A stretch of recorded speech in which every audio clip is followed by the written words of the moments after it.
was hiring a branding agency, and over that period of time, explaining what the, I guess, really starting from very scratch, like where do we come from, where we're heading, what are the values that we're trying to embody, what really united the four chains to come together to start working on this software stack. And we went through, for anybody who's gone through a branding exercise, it's quite in depth in terms of questionnaires that you're filling out, meetings that you're attending, you're answering very specific questions, you're talking about the product itself, you're talking about the values, you're talking about the people, you're talking about the code itself and what it aims to do, you're talking about the roadmap, you're talking about where you come from, and then basically through that process starts emerging over I would say, I don't know how many hours, but well over 100 hours, starts emerging themes and starts emerging trends and patterns in terms of what you're trying to embody within your brand and what you're trying to move away from for your brand, because this rebrand was definitely trying to move away from the old brand, right? And what came about from that are a series of other names as well. So I believe the first original shortlist had something like 8 to 12 different names, and in parallel to this, so you're doing kind of the naming, but in parallel to this, you're also doing the brand messaging and the values that you're trying to represent, and you're refining those. And then you're also doing the visual representations of. So even before you have your name, you're maybe starting to look at different themes of color palettes, of what you're trying to invoke with the visual identity. You're looking at different fonts, you're looking at different styles of artwork or different styles of visual representations. And all of this really comes together until ultimately we got, let's say, 2 different iterations. So one more on the messaging and one more on the visuals. And then you start blending those together. So where there are potential overlaps. So I like this visual direction and I kind of like this type of naming scheme. And then you're looking at the names from multiple viewpoints as well. So it's more than just the name and a void. It's looking at, well, can you actually secure trademarks? Can you secure domains? Is the SEO going to be somewhat difficult, or will it be favorable to be able to choose that particular name? What will that name invoke? Where does that name come from? Are there any others in the space that potentially have a similar name or similar visuals that you might be competing against? Yeah. Or are you carving your own niche? The name that you have, what are its inherent representations, or what does it invoke inherently when you hear the word? And then what you're trying to create, then what is missing from that, and how would you come and complement that? So it's obvious that when you think of an Antelope, you don't think of blockchain, or you don't think of technology. And so on the messaging side is where you reinforce that side of things. But what Antelope does evoke, and we're already starting to see it in the channels, it's this idea of speed, of agility, of moving as a herd, of strength in numbers, of being very, what would be the term? Resilient as well as a species. So there's all these inherent properties, I guess, to the Antelope that come into play that kind of start helping that. You also then start thinking of something simple. Like right now we released Leap 3.1, the version, or I guess the C++ implementation of EOS. But in the future, when we'll have different releases, do we potentially have a long list of names that we could choose from? So are we kind of pigeonholing ourselves within a particular name? And we had, like I said, 8 to 12 names at first that got weeded out to 4, and then ultimately to Antelope as the coalition. So all this process is also happening in a decentralized fashion with 4 different communities, or 4 different members at the table that all come from different ways, reaching consensus on this one thing. Are you also pigeonholing yourself where in the future you might kind of run out of release names or whatnot? So that comes into play. And that's really just kind of on the naming side of things. On the visual side of things, what are you trying to invoke there? What maybe is lacking in the brand word that you'd like to complement in the logo, or in the or even looking at the logo, what does that invoke? And so that particular logo has multiple things that it's that it's aiming to represent. One of them being kind of like 2 chains together. So they're 2 interlocking horns. And so it's kind of this idea of chains coming together, working on something. They also represent the chain, just like blockchain, very literally. They're open because some of the values that we're trying to represent are a sense of openness, a sense of, and as the coalition, a sense of openness, of transparency, of being accommodating.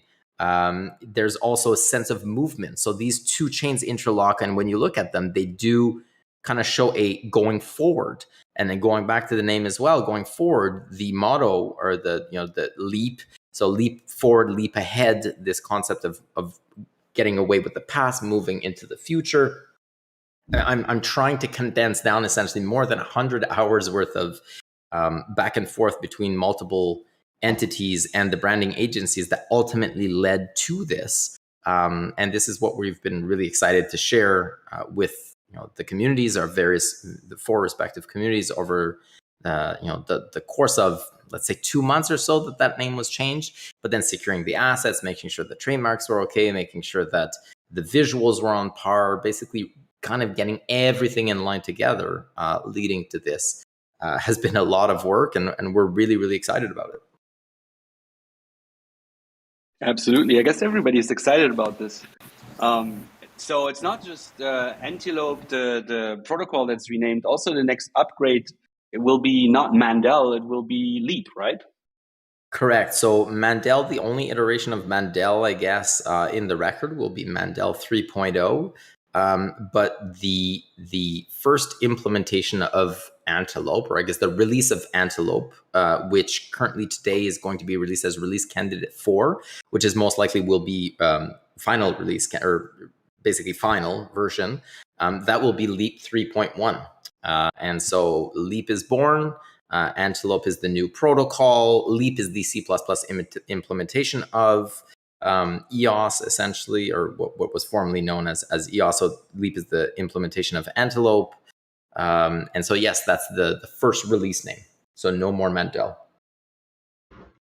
Yeah, and Areg, if you're able to kind of comment on the reason for Leap, this is actually much better naming conventions than what we previously had, because what we previously had was EOSIO as the protocol and EOSIO as the EOSIO as the C++ implementation. Whereas now Leap, which is Leap 3.1, the version, the C++ iteration of Antelope, it's essentially equivalent to Geth on Ethereum, which is Go Ethereum. So it's the Go version of Ethereum. It's not the only version of Ethereum. There's also CPP Ethereum and several other versions. So this is essentially future-proofing the naming, because as we know, historically, EOSIO had terrible naming conventions. We're trying to improve upon that, because maybe one day there will be a Rust implementation of EOS, for example, or Antelope, I should say, or a Go version. So this will allow it to have, I guess, less confusion. Because if we stuck to what we had before, where both were called EOSIO, then when you have two people having a conversation and EOSIO is mentioned, you don't really know if they're referring to the protocol or to that particular version of the client. Or the coin, or the network, yeah. or. Yeah, so if I missed anything, Areg, and you want to kind of help out, because I'm definitely you covered it. The analogy to Ethereum, I think, works well. So you have Ethereum, the protocol, and then you have implementations of it like Geth or Parity. So similarly, we have now Antelope, the protocol, and we have currently one implementation of it, which is Leap. And yeah, maybe in the future we'll have more. There's no plan for that now, but the point is, I think this leads the way towards hopefully getting a little bit more rigorous with the protocol, maybe kind of describing that, and then allowing for a process, I hope, in the future where we capture improvements to the protocol first to Antelope, and then and then we follow that and actually implement it in Leap. And there's going to be some process involved with introducing changes to the protocol. Yeah, and to ease into the new names, because it really made a lot of noise with Antelope today, but Leap may come as a surprise to especially non-developers. So we'll use a naming convention like Antelope Leap 3.1 leading up to the consensus upgrade on September 21st, just to avoid confusion, until Leap is more well known, but we're just kind of giving you guys a heads up because you guys are the community leaders, the people on this call. So also like the EOS support guys, like everyone kind of needs to help out with making sure that the community is on point on the new naming and what everything means, and any hour of the day to help avoid confusion within the Discord or the Telegram channels. So that's kind of why I wanted to bring this up.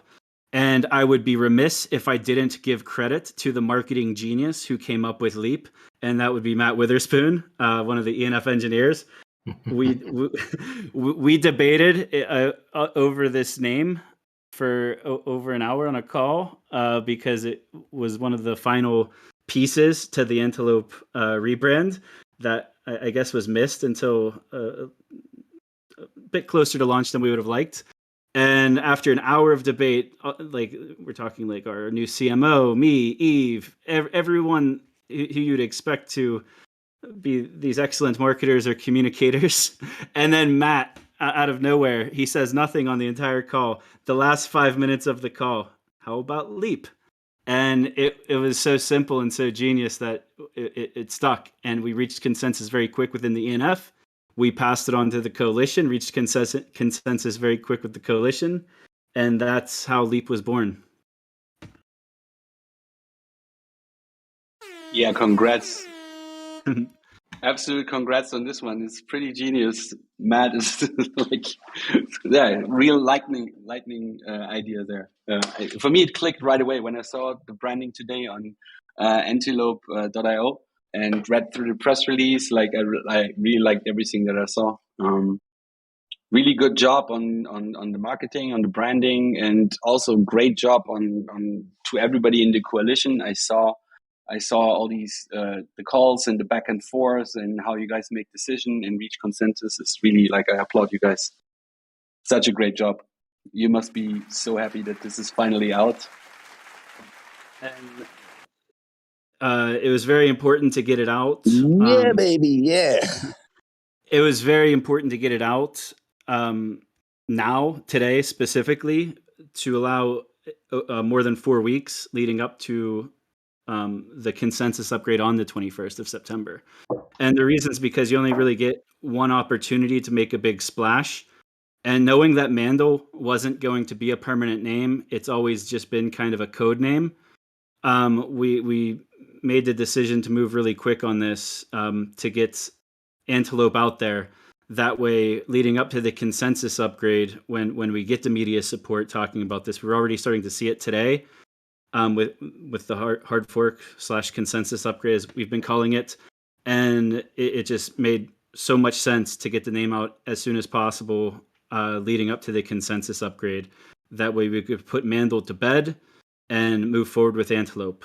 And as we're making a lot of noise and amplifying our narratives, leading up to the consensus upgrade on September 21st, Antelope will be front and center to that.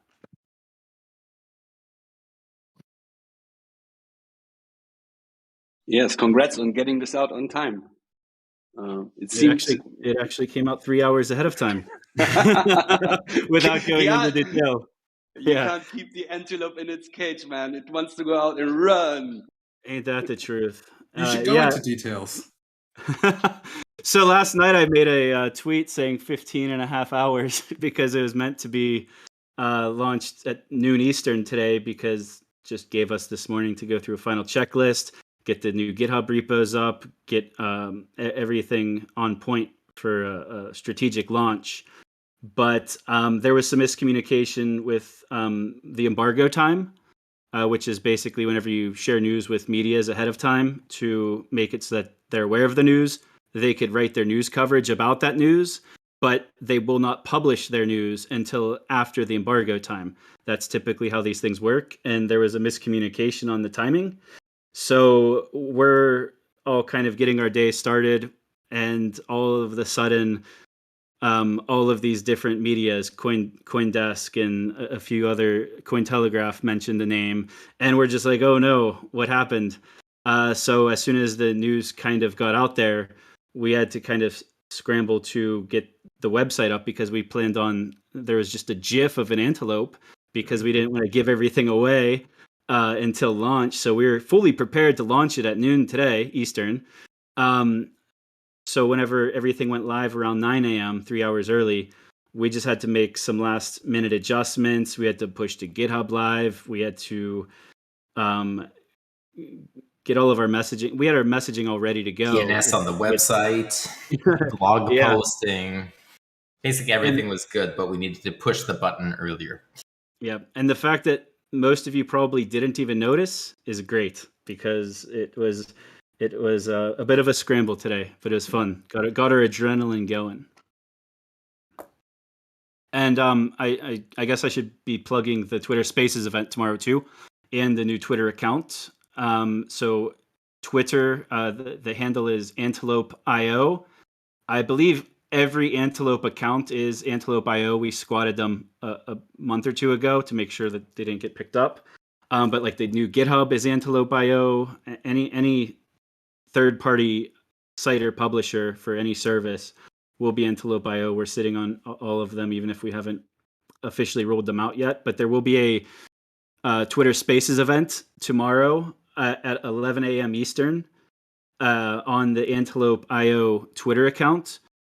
Confirmed is Yves and Doug Horn from Talos, but we'll probably have Guillaume will probably be there from UX Network. I'll be there. We'll have more people there, but their pretty faces are on the poster, but it'll be a good time. We'll probably go into a lot more detail about how we got here and everyone's excitement for Antelope, and we'll get multiple perspectives from all of the other chains rather than just from the NF side. So follow that account. Yes. Lovejoy and Walter Hu shared all the links that you just mentioned already in the voice chat. Everybody that don't know where this is, it's at the top right corner of the voice channel. Just click on it and you can join the conversation in type form. And you find all the links to Antelope Twitter and the Twitter Spaces tomorrow. So they're all on the website too. So Antelope.io obviously is the easiest way to find all of the links, but come to the Spaces tomorrow. It'll be a great time. Awesome work, guys. I know this is probably not it's probably still understated, but just huge shout out to the ENF and you guys for this efforts. The rebranding looks amazing and super pumped, and I just think it's always good to share the appreciation to you guys, because what you guys are doing is awesome, and this just gets me super pumped. Thank you. It's huge. With the way the ENF was formed and the reason why it was formed, because of the lack of any type of stewards to the network, and then the breakup, and we started this, we didn't even own the rights to our own name. Like that was the heart of it. Was we're derived out of a decentralized community. We stepped up. We coordinated the network. We've been moving forward over the last almost 1 year.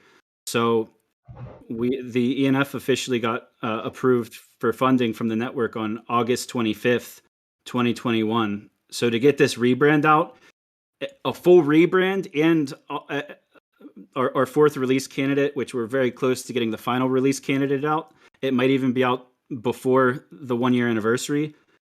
Just looking back at everything that's been accomplished in 1 year, and now to really complete the break of and the start of the new EOS is just incredible. And the final break will be on September 21st, when every single node on the EOS network upgrades to Antelope 3.1. And at that point, the break will absolutely be complete. But right now we're about 98% there. And the final step is the entire network upgrading their code to the ENF, or the Antelope repo, I guess I should say at this point, from the Block 1 owned repo, which was archived to read only about 2 weeks ago. So this is huge. Hey, Daniel here. Question for you guys, ENF, Zack, Yves. How nervous were you guys leading up to this, about the reception of this new brand by the community? And now that it's out and we're seeing the reaction from the community, how do you feel about the reception it's getting so far? Like honest answer? not nervous at all. We've Yeah. been, I mean, this name has been, through the coalition anyways, has been public or has been essentially decided months ago at this stage. So on the Fireside chat, I believe maybe 2 months ago, we said we were ready to launch, and we were. The name was chosen.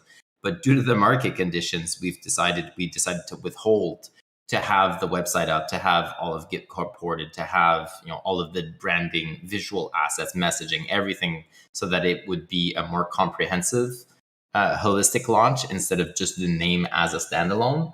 I would say that months ago I was probably more nervous about it, and now not at all. And the reception has been overwhelmingly positive, from my point of view. I mean, the things that we talked about of why we liked Antelope, people are now starting to see that as well. So I read the chats, and the parallels that they're making to some of the things I mentioned earlier, we're not prompting them to do that. The community is doing that on its own.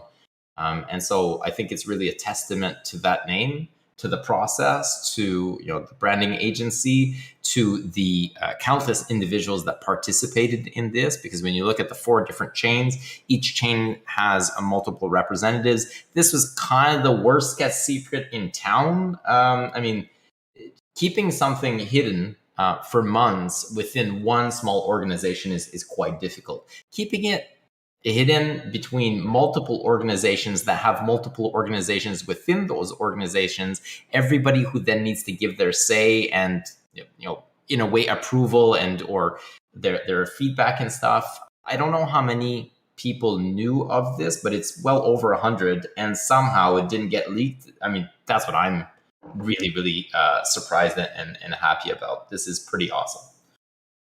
Yeah, I was surprised it didn't get leaked, at least publicly. I think it leaked a little bit in DMs and things like that. I had a few people reach out to me over the last few weeks. Is it really Antelope? And so I wasn't really nervous, but I did think back to the Telos rebrand, when they rebranded to the purple circle, and the reactions of the community. And I was confident it wasn't going to be like that, but I did have it in the back of my mind of, I hope everyone likes it. But I knew I really liked it. We went, even after the branding was almost complete, we went through a few small tweaks that really solidified the I guess the look of it and the typeface of it.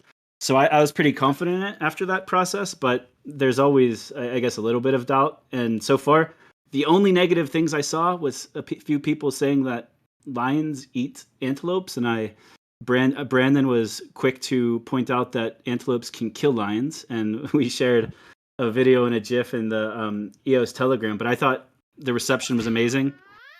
I love the colors, I love the typeface, I love the icon, the symbol. So I'm glad everyone else appreciated it and seems to like it as well.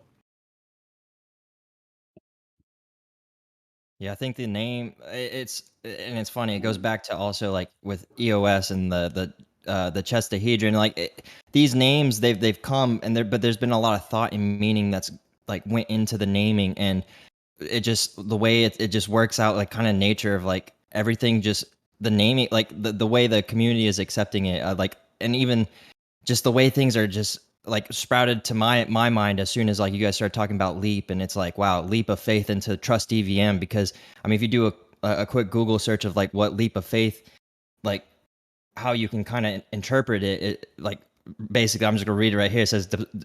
It says a leap of faith means taking action despite having no idea how it will turn out. You take action and hope that things will turn out the way you wanted them to. And I think, this speaks a lot for like the EOS community and the support for the ENF. The ENF has shown through action to really help build this community within EOS. And so we're behind you guys, and we're willing to take this leap of faith. And by the upgrade of this, this enables a trust EVM. And so I think there's like marketing, branding things that can go with that. And that's just like natural thoughts that came to mind, first reaction. And it's just cool to see how like when deep thoughts go into the naming and rebranding, it's just like it's working, and it's awesome. And yeah, big shout out again, guys. You guys are freaking awesome.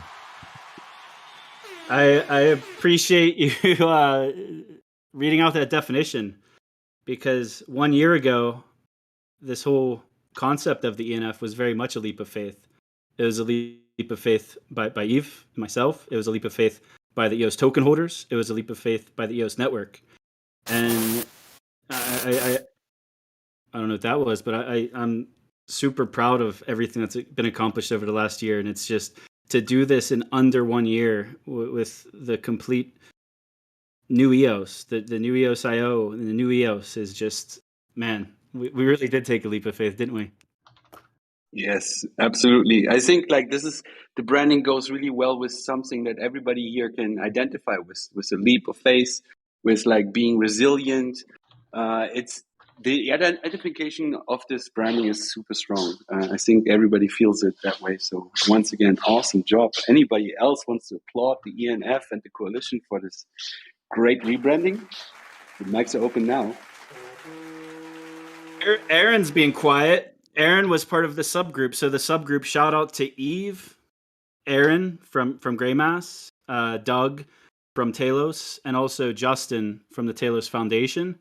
So obviously Doug and Justin aren't here, but I do see Aaron on here, and I would like to call him out if he's available to give his side.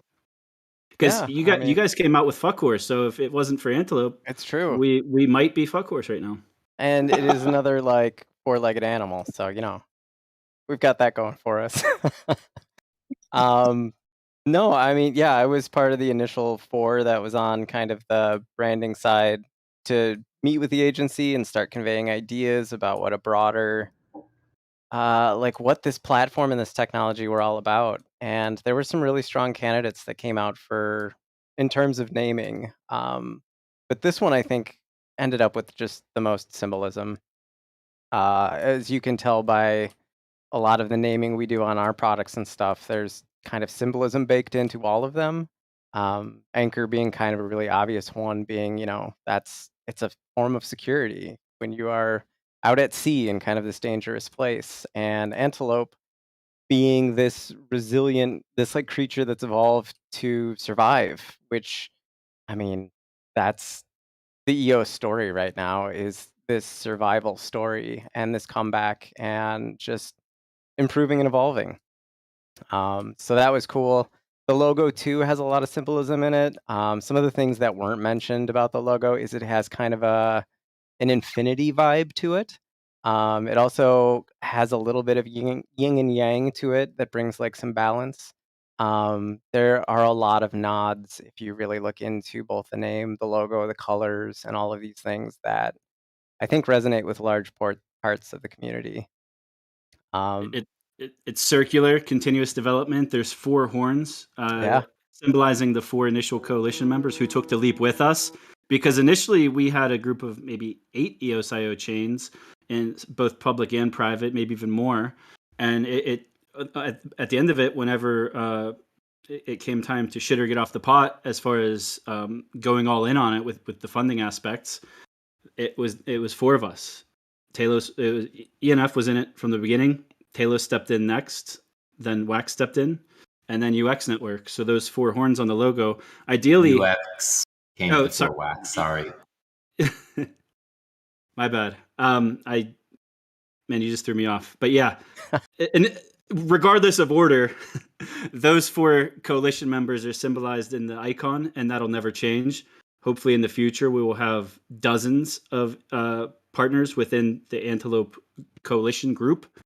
Participating in both RFP bidding and in funding and even turning Antelope into its own independent organization separate from all of the chains.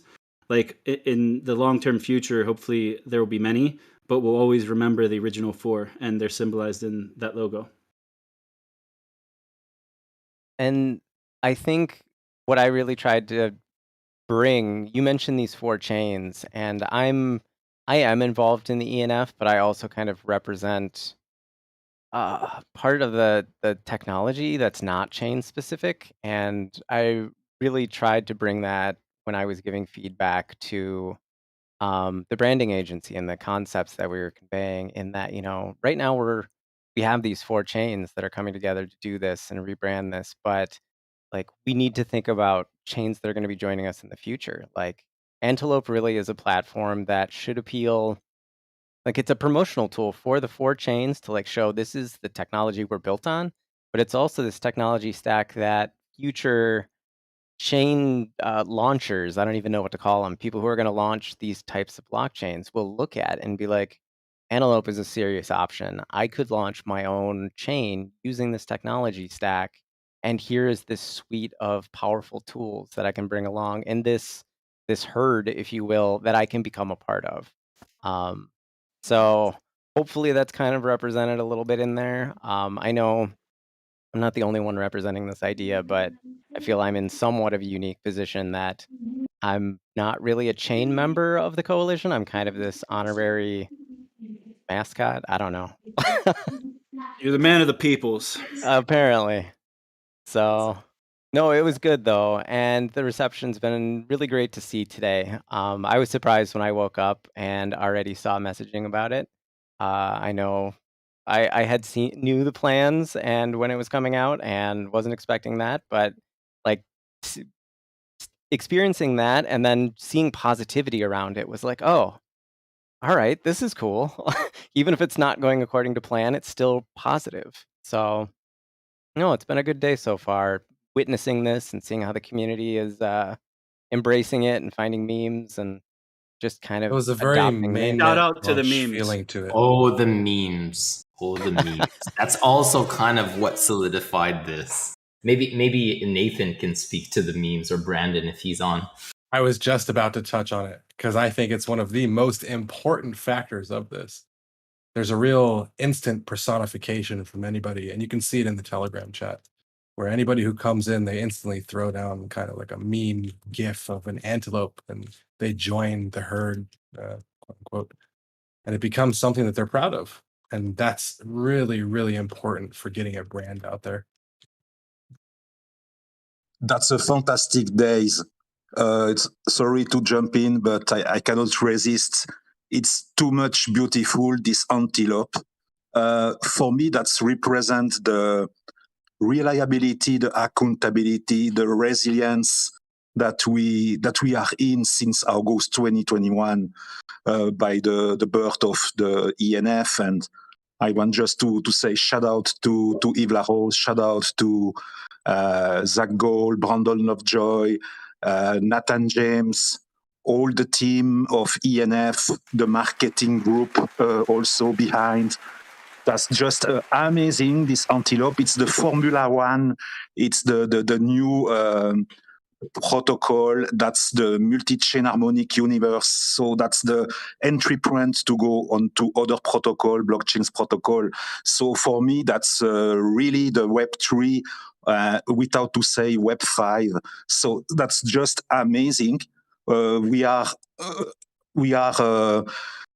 taking the things for our own. The logo is just fantastic. The website is beautiful. The colors, the messaging, all what is coming. And I am into this week now producing 9 videos that will be published on August 23rd next week. And I have interviewed some amazing people into this workshop coming on August 23rd.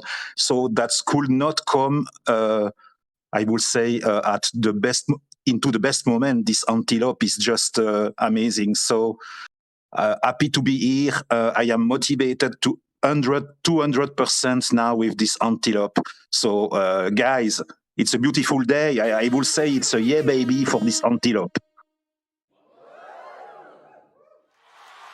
Yeah, baby. Yeah, Patrick. So yeah, your workshop will be like 2 days after the upgrade for Leap. So That's I just guess like there will incredible. be, Yeah. there will be much more excitement. Speaking about excitement, I mean, we can still continue to talk about Antelope, but there's also the Twitter Spaces tomorrow, so I don't want to exhaust you all right here, right now, because I want you all to join the Twitter Spaces tomorrow, which we shared earlier, which will be on the Antelope IO Twitter. What was the time again? I don't have it right now, but I will share it later in the chat. 11 Eastern. 11 Eastern, awesome. So moving forward, if we don't want to go further on Antelope, I mean, it must have been really hard to keep these news and the rebranding in when you guys were last week at the Blockchain Futures conference. Like, speaking about the new EOS is already a lot of excitement, and right now we have the excitement of the Antelope, and now that it's coming out, we have like a lot of more things to identify with and get excited about for the next months until we have to upgrade the Trust EVM launch. There's so many things going on that you guys can share on these conferences. We have the token 2049 coming up in Singapore. But I saw like the Futures conference, I guess a lot of people here in the crowd met in real life and were representing in real life for the first time the new EOS to other people from other blockchains. Is anybody willing to share some impressions here, and how does it feel to go out there and show what the new EOS is? Is good. I'm actually the one person that I met for the first time. I felt like last week I met most of the people. I met the EOS Detroit team previously. I met Daniel Keys previously, but I met Chris Barnes for the first time. And one of the coolest things about it was Patty, our new CMO with the ENF, was also there. And she didn't know who knew who. And when like she saw like our interaction, because she was with Chris and I, she was actually surprised that we had never met in person before, just because we instantly clicked and were just talking as if we knew each other for years. So I thought that was interesting, was to see her perspective. And I guess Chris could probably speak to that as well. That's awesome. Well, because in fairness, I kind of feel like I have known you for years, because you've done, it's that whole, doing the podcast, doing everything EOS. That podcast was so important to myself, just being a huge EOS fan. So I knew you really well, it felt like. I guess I was the one who wasn't known by you, but we've interacted enough. And I think in general, personalities, you get to know each other a bit on chat and stuff. So it was great though. Super. I really, really enjoyed getting to meet everyone for the first time and actually like shaking hands and breaking through the two-dimensional facade, right? And actually getting to know somebody. So it was really awesome. And about the secretism of the name Antelope, I did notice that Zack and Yves were really bouncing around quite a bit. So maybe they had the Antelope jump in their step secretly. Maybe that wasn't very funny. I thought that was funny. I give you a laugh. The puns have been pretty good. The puns have been pretty good. Yes. Yeah, great time. We had Yves and I had a really awesome discussion. I think that hopefully there was a recording of it from the Telos Culture team, so there should be that should come out. And I think that was a pretty good back and forth. I think a lot of the people in the audience also had that sense of it was like a natural conversation. I think is a lot of the feedback, that because Yves and I interact a fair bit and we have a good rapport when we're talking, that sort of came across on stage, where it felt more like a really genuine. Kind of and detailed too. I think the other comment I heard about our chat, Yves, was that we didn't just keep it high level and fluffy. We really got into some more technical pieces and a little more meat, which I think is sometimes missing from some of these conferences, where folks just kind of keep it safe and high level. Where I think you and I were willing to really just get into the topics that made sense to us, and it was about governance. That was the main sort of discussion point that when we spoke about. And some people did comment that they thought that we had done this on multiple occasions before. Like, nah, this is the first time I actually get on a stage and talk with one another. And so that was also interesting. So very echoing the sentiment that Zack shared previously. It was a pretty good call. Is kind of off the cuff. I did not expect to be walking into a room and delivering a presentation like that per se, but because it was with you doing the back and forth, it was very easy. And I think we only had 25 minutes or so allocated, but we ended up speaking for roughly 45 minutes, something like that. Zack just shared a picture there.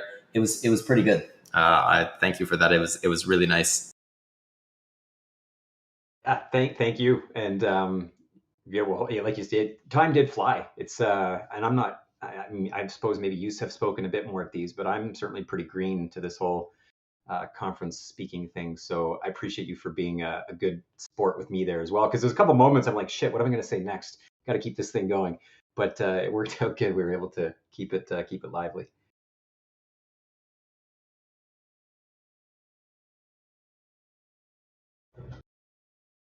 In terms of, I guess, just for silence, just one other thing about the conference, like, Vitalik gave a pretty good speech, pretty high level again. One of the things that stood out to me about his speech, yeah, he talked about the merge to Ethereum 2.0, but there was this one slide where he's talking about what's yet to be resolved, and there was 3 items, and 2 of them, one of them was soul-bound tokens. So the idea of basically non-transferable tokens attached to an account that's meant to be attached to a unique human. So that's got lots of parallels with what Eden can provide, this sort of guaranteed unique human identity attached to an EOS account. So we're steps ahead, ways ahead there. And then the other one was dispute resolution, which I think is something that is, we've got the Recover Plus coming, or it's live, in fact, right? So that's a means of dispute resolution, and something that those of us in EOS have always been keenly aware of. The idea of intent of code is law, and that presupposes an ability to resolve disputes. And I know Dan has had a really good blog post about a potential dispute resolution mechanism. So hopefully, I think maybe one of the folks leading into the upcoming next Eden election, which is crazy to think about, but it's only 6 or 7 weeks away. October 7th is the next Eden election. And I'm thinking that might be a great project to add to our collective docket if we have enough Eden members willing to try to maybe tackle that, and something that Eden needs. We don't have dispute resolution within Eden. There's no means to remove a bad actor's account, for example. So I found that pretty interesting from Vitalik to mention that, because those are certainly 2 things that I think are really appropriate and apply to Eden. So did you pitch the new EOS to Vitalik? Vitalik was nowhere to be found except during his speech, and it was like the Pope was speaking. Like everyone was at the main stage, but besides when he gave his speech, he wasn't really anywhere to be seen. But I had the same sentiment. I wasn't around Chris during the speech, so I had my own thoughts. And when he was talking about where they're headed, I couldn't help but think, wow, like between EOS and the Trust EVM, like we're already there. Like he was talking about like permission sets, and like with the soulbound tokens, how like if you lose your keys, how you kind of lose your identity. Whereas like on EOS, like that's already solved. We got the permission system set up. It just really needs the application layer to really take advantage of it. There are a few other areas I have notes somewhere, but yeah, there were a lot of parallels there where I felt really good, and I was watching it with Patty, and the whole time I'm like, this is great, because when when we're talking about these problems that we solved, for example, in Singapore, when we're talking about the Trust EVM and what it brings, when we're talking about these specific topics, it's great because Vitalik already brought them up for us. So everyone's already familiar with these problems that we're trying to solve. And it makes it that much easier to connect with the audience and let them really understand what we're trying to do here and the problems we're trying to solve. So I think Vitalik did us a number of favors with this speech. And it's good to see that we're headed in the right direction. Sure feels like it. Yeah, one of my biggest takeaways there, which just I can't wait for the next EOS community conference, because I almost forgot how valuable that face-to-face connection with the community is. The last time I got a chance to hang out in person with folks from the EOS community was in Rio in 2019. Since then, obviously, we had all the lockdowns and stuff like that, and I was getting comfortable with meeting virtually with people, and I almost forgot the value that you get when you actually have that face-to-face connection with people. So I spent most of my time really just reconnecting with the people that I already knew from the EOS community. There's thousands of people at this conference, but I pretty much 95% of the time I was just hanging out with our community, who I hang out with every day digitally. But it was, it's so great to have this opportunity to be in person with them. I didn't want to waste any of that time. And so it was, it just reminded me of that, the power of real face-to-face community get-togethers, and getting me that much more excited for when we start doing more of that.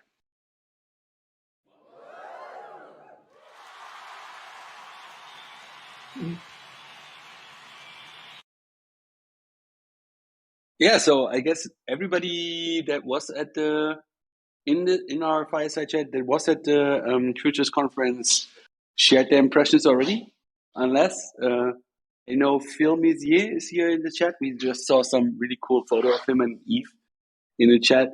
And Phil, if you want to share your impressions, feel free to join the mic. Yeah. No, I thought it was a good event. It was really great to be, back amongst three-dimensional people again, and to shake hands with folks that I'd only talked to before, and to learn a little bit about what's going on in the rest of the community besides with EOS. No. And to visit Canada. That's my first time north of the border.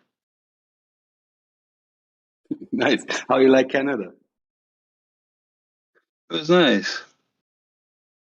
Let me ask the real question. Was your flight into Canada delayed by chance? About 4 hours. Every single person in our party was delayed. That's why I told everyone I was going to be at that place for dinner around 8 o'clock. I didn't land, and I didn't get to the hotel till after midnight. I was supposed to depart Pittsburgh at 2 p.m. on Sunday. My flight kept getting delayed by an hour or two at a time. By like 11 p.m., they canceled my flight. So I actually drove to Canada because I didn't trust that my flight would actually leave on time on Monday. They rescheduled my flight for like evening on Monday. And the ENF, we had important meetings together with myself, Yves, Ted, Patty, before the conference began. So I actually, this is my first time driving across the border. I was all nervous about it, thinking it was going to be, I don't know. I guess my drive coming back into the US was more of what I expected, with dogs everywhere and like people getting pulled to the side. That's what it was like entering the US. But whenever I entered into Canada, it was like, "Are you vaccinated?" "Yes." "Okay, come on in." It was great. Had a nice drive. I had a really good time at the conference.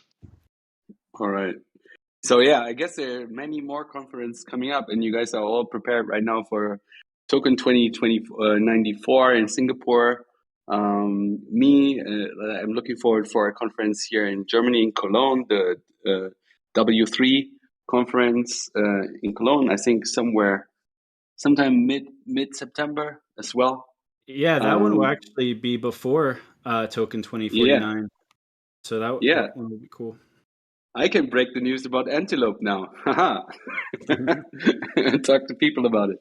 So I guess me, Jana, and Denis might be joining us there. Maybe Colin from Liquid Apps. So I really like what you guys are talking about right now. I can't wait to experience also meeting people in real life again and spread the news about the new EOS. Did you get at all any reaction from people who haven't heard about EOS for a while? Were they surprised? Are people following? Do we have the element of surprise when we come out with all the stuff that's coming up, like Yield Plus, Trust DVM, all the things that we all know about? I think people outside of EOS, the frequency of releases that are coming out in the next 1 month will be quite astonishing. Like, are people following or not? Are people knowing or not? Not necessarily. No one's as in the know as the people on this call, obviously. But CoinDesk, or I can't remember if it's CoinDesk or Cointelegraph, whoever was first to publish something this morning, it didn't even so much cover the rebrand, but it did cover a lot of the other things happening. I mean, I think it maybe mentioned the rebrand at the very end, but it did bring up Yield Plus. It brought up the rebrand. It brought up the ENF. So once you start seeing these top tier medias talking about it, is really when it'll get amplified more. So I think we are picking up the momentum.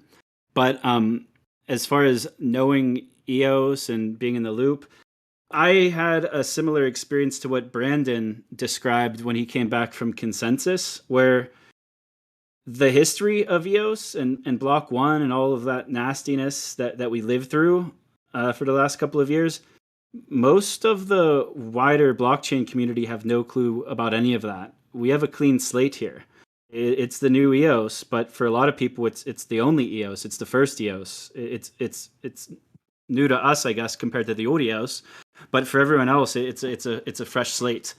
And it was also really good to hear everyone's perceptions, because there were a lot of GameFi projects there. There were a lot of EVM projects there specifically.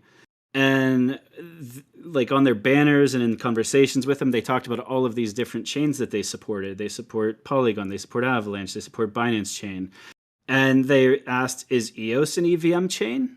And it's like, well, not today, but as a matter of fact, in another month or two, it will be.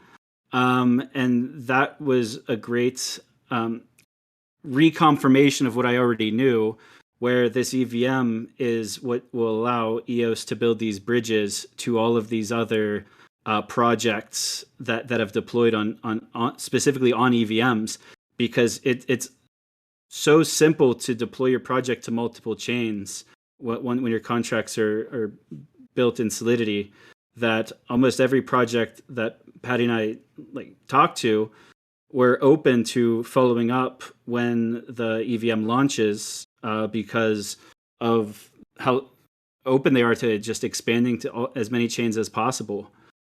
And we let them know about the hackathon. So I know that's part of the agenda today, but there's currently an EVM hackathon for Trust EVM that already started. They'll also be participating in the EOS hackathon that Helios has been helping with, that Chris Barnes has been leading. So there's already talking points for these projects is, hey, we have this hackathon already going on. Check that out. Get your contact information. And there's endless opportunities for projects to deploy on EOS via the Trust EVM. And I think it's going to all happen really fast. As soon as it deploys, we're gonna see more new projects launching. New as in new to EOS, not necessarily new because they might be on other chains already. But I think we're going to see an influx of new projects like we haven't seen since mainnet launch. Yes, absolutely. Great segue into the Trust EVM. That was actually just next on my list. The Trust EVM Gamify Hackathon registrations are open right now. And the prize money is $150,000. Not bad, not bad. Woohoo! So if you know any games on other chains that are using Solidity Smart Contract, give them a shout out to launch and participate in a hackathon, and then get a head start on launching on Trust EVM when it goes live on mainnet. So my question would be during the hackathon, will it be testing on the testnets, or will they be immediately doing on? No, they will be on testnet, right? So there are different types of hackathons. So the one that's currently live on Dora Hacks, it's a hackathon, but it's similar to a grant program also in a lot of ways. You could read the details on the page for the full scope. But a lot of projects, so there will be a lot of winners. So instead of only having a first place prize that gets almost all of the money, and then second and third place with lower prizes, instead of going that direction, for the Dora Hacks one at least, there will be many winners, all getting a $5,000 grant each essentially. And the way to get paid on that is you get half of it for deploying on the testnet, and then half for deploying on the mainnet once it deploys on EOS. So everyone participating in that is going to deploy in the testnet, because then they'll see the performance, they'll get the metrics, they'll get comfortable with it. And then by the time it deploys to the mainnet, which won't be too long from now, they'll be ready to go. And the idea is that we'll have, like I said, a lot of dApps deploying at once, like we haven't seen since the mainnet launch. Love the sound of that. And on top of that, there's really a chance for the really good ideas and projects as part of the Dora Hacks hackathon. They'll be able to double dip on the EOS hackathon also, which has more traditional prize tiers where the judges select the absolute best one. It gets first place with a nice prize, a bigger prize pool. And then second, third, fourth, fifth get decent prizes, getting smaller with each one.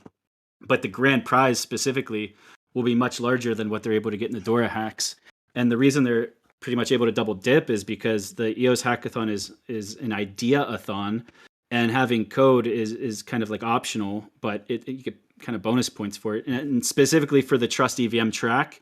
So a lot of these comms are still being finalized before being rolled out, but there will be an initial prize pool of 75K that'll be broken into tiers for like top couple places.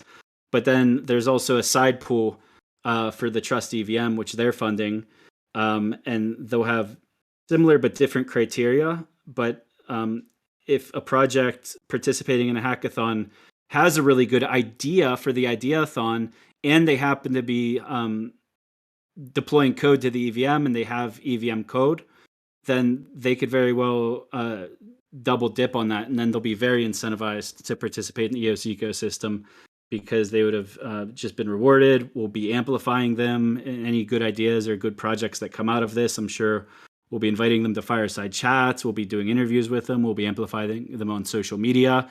I see Esteban on the channel, just like with Esteban. Esteban, you're a legend. Like you show up, launch your trust swap, and you get the support of the community. I hope we see 10 of you over the next couple of months. That would be amazing. And that would be we'd get that magic back. We haven't had this magic in the EOS ecosystem since 2018, 2019. It's been years. And also the magic that Daniel was describing of meeting everyone in person, like that's going to start ramping up again soon too, with all of the in-person conferences throughout, first in Singapore and also all throughout Europe. And then we'll like I said, I teased that sometime in 2023, there will be an EOS community conference. And when we have everything solidified, we will share that information with everyone, but it's very much on the roadmap. We have a lot of other, everything's a high priority right now. So it's really just a matter of prioritizing it all, getting the framework set up, first of all, for the conferences in Europe. And then once we have that framework set up, it's repeatable. We could roll it out in Asia. We could roll it out in North America, South America.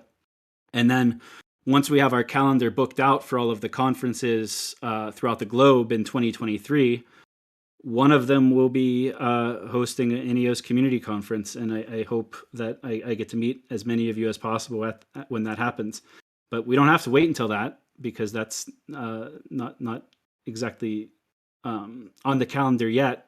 But if any of you on this call are from Europe and you'll be at any of the conferences that Zysen's running the logistics for, we will have ENF at most of them, if not all of them. We'll have some presence there from like the core team as well. And I would love to meet as many of you as possible, because like Daniel said, there's nothing like it, building those connections. I built some of my most lasting connections within the EOS community by attending like the EOS hackathons and B1 June and all the different conferences that happened in 2018 and 19. And I really can't wait to bring that magic back. I guess maybe now you could drop some alpha or about where else we maybe are going in September, or I am anyways. Yeah, I got it. That's pretty alpha. Alpha time, baby. Oh, right. I'll just drop the same image I dropped in. Now I'm going to have to tweet it out soon. Since I hope we're thinking of the same thing. Are we talking about the Zysen schedule? No. No? Oh? Yeah, the super alpha. You do it. I want it to come from you. So there's something that we've been working on for a while, but it's been logistically complex. And so we wanted to be ready before we actually make a decision on this. For those who've been traveling, you'll understand what I'm talking about. So Phil chimed in earlier, said he was delayed. Zack gave his story. Out of everybody who came to Toronto from the ENF, everybody was delayed. Even me taking the train, I was delayed. Like, it just makes no sense. And so logistically, we know it's challenging with all of the restrictions, and just with travel right now, it's been quite complex. And so we are heading to Singapore at the end of September. Prior to this, though, there was up in the air this idea of going to South Korea. And originally we applied to be speakers at the Upbit Developer Conference, which will be held, if I'm not mistaken, it's September 22nd, 23rd, or 21st, 22nd, 23rd. And that didn't work out. Their speaker list was already complete, but we did continue engaging with Upbit Developer Conference, and I can announce that we will be having a booth. So I will be present physically in South Korea, unless otherwise logistically for some reason this won't be happening. But I will be present for 2 days in South Korea in Busan. I'll probably be doing a trip to Seoul at the same time, meeting some stakeholders there. So if you're in that region of the world, then I will also be there prior to going to Singapore mid to end September. Man, that's some fresh alpha right there. Sweet. Lots of EOS tokens in Korea. The decision was taken this morning, essentially. We just got at 7:30 a.m. Eastern time is when we got the kind of the okay. So now we really don't have much time, but we're going to try and coordinate this so that while we're down, we get to meet with some key stakeholders and essentially make the most out of the 4 days or so, I believe, that I'll be in South Korea. Awesome. And what I thought you were talking about before is the bigger conference list, which I've kind of go for it. I mean, that is an alpha too. Go for it. So we'll be at the Gartner Security and Risk Management Summit in London on September 12th through the 14th. We'll be at the TechX Blockchain Expo Europe in Amsterdam on September 20th and 21st. We'll be at W3 Vision, which is like part of a larger global tech conference called DMEXCO. That's in Cologne, Germany. That's September 21st and 22nd. That's the one Martin was talking about earlier. There will be a strong EOS presence there because there is somewhat of a mini EOS meetup happening there. I know who will be there. Liquid will be there. Me will be there. Jana will be there. Corbin will be there. Yeah, Liquid. You just mentioned. Yeah, Denis might make it. Yeah, and then there might be like. I heard Denis' wife might be there. Yeah, well, I gotta bring. Yeah, we're gonna be in Belgium, so we're gonna be visiting. So yeah, I'll definitely be there as well. So that'd be a hell of a place to go if you're on this call and in Europe and aren't busy on the 21st and 22nd of September. Yeah, Trust EVM will be in New York in September, and we'll be in the Bay Area as well before going to Singapore. So I mean, EOS, we've been talking about this for a while. EOS is coming in full force as of September in person all around the globe, multiple dates at the same time, different events, and this is going to be the new norm going forward. I'll just continue on. Token 2049 in Singapore, that's September 28th and 29th, and our closing party's on the 30th. DeFi Conference 2022 in Ireland on October 26th. Future Blockchain Summit in Dubai on October 10th through the 13th. Blockchain Expo in Zaragoza, Spain on October 26th and 27th. Web Summit 2022, which is a mega tech conference, let alone Web3. It's bigger than Web3. That's in Lisbon, Portugal on November 1st through the 4th. And a lot of our team will be there, including the legendary Nathan James giving an Antelope workshop on this amazing technology. We have the Gartner IT Expo Symposium in Barcelona, Spain, November 7th through the 10th. We've got Token 2049 London, November 9th and 10th. And then we also have the TechX Blockchain Expo in London, December 1st and the 2nd. And still finalizing, but I'll likely be at the Token 2049 London one as well. Oh. That one should be fun. And we're already starting to look out for the events as of Q1 2023, right? So that's the other thing is as we start, we're negotiating on a lot of these events. We're negotiating what that means, who's going to go and such. Now we have those contacts. Now we have the framework built around that, and that's just going to get more solid. So we'll be able to share more and more events around the world. And hopefully there's one near all of you at some point, and we can meet up. Yeah, around the world is the topic right here. EOS in Antelope around the world. It's super great that we're going to actually go out with this right now, starting September. I think everybody's been waiting for this, and I think we have all that we need to impress. Antelope, the Formula One. Exactly.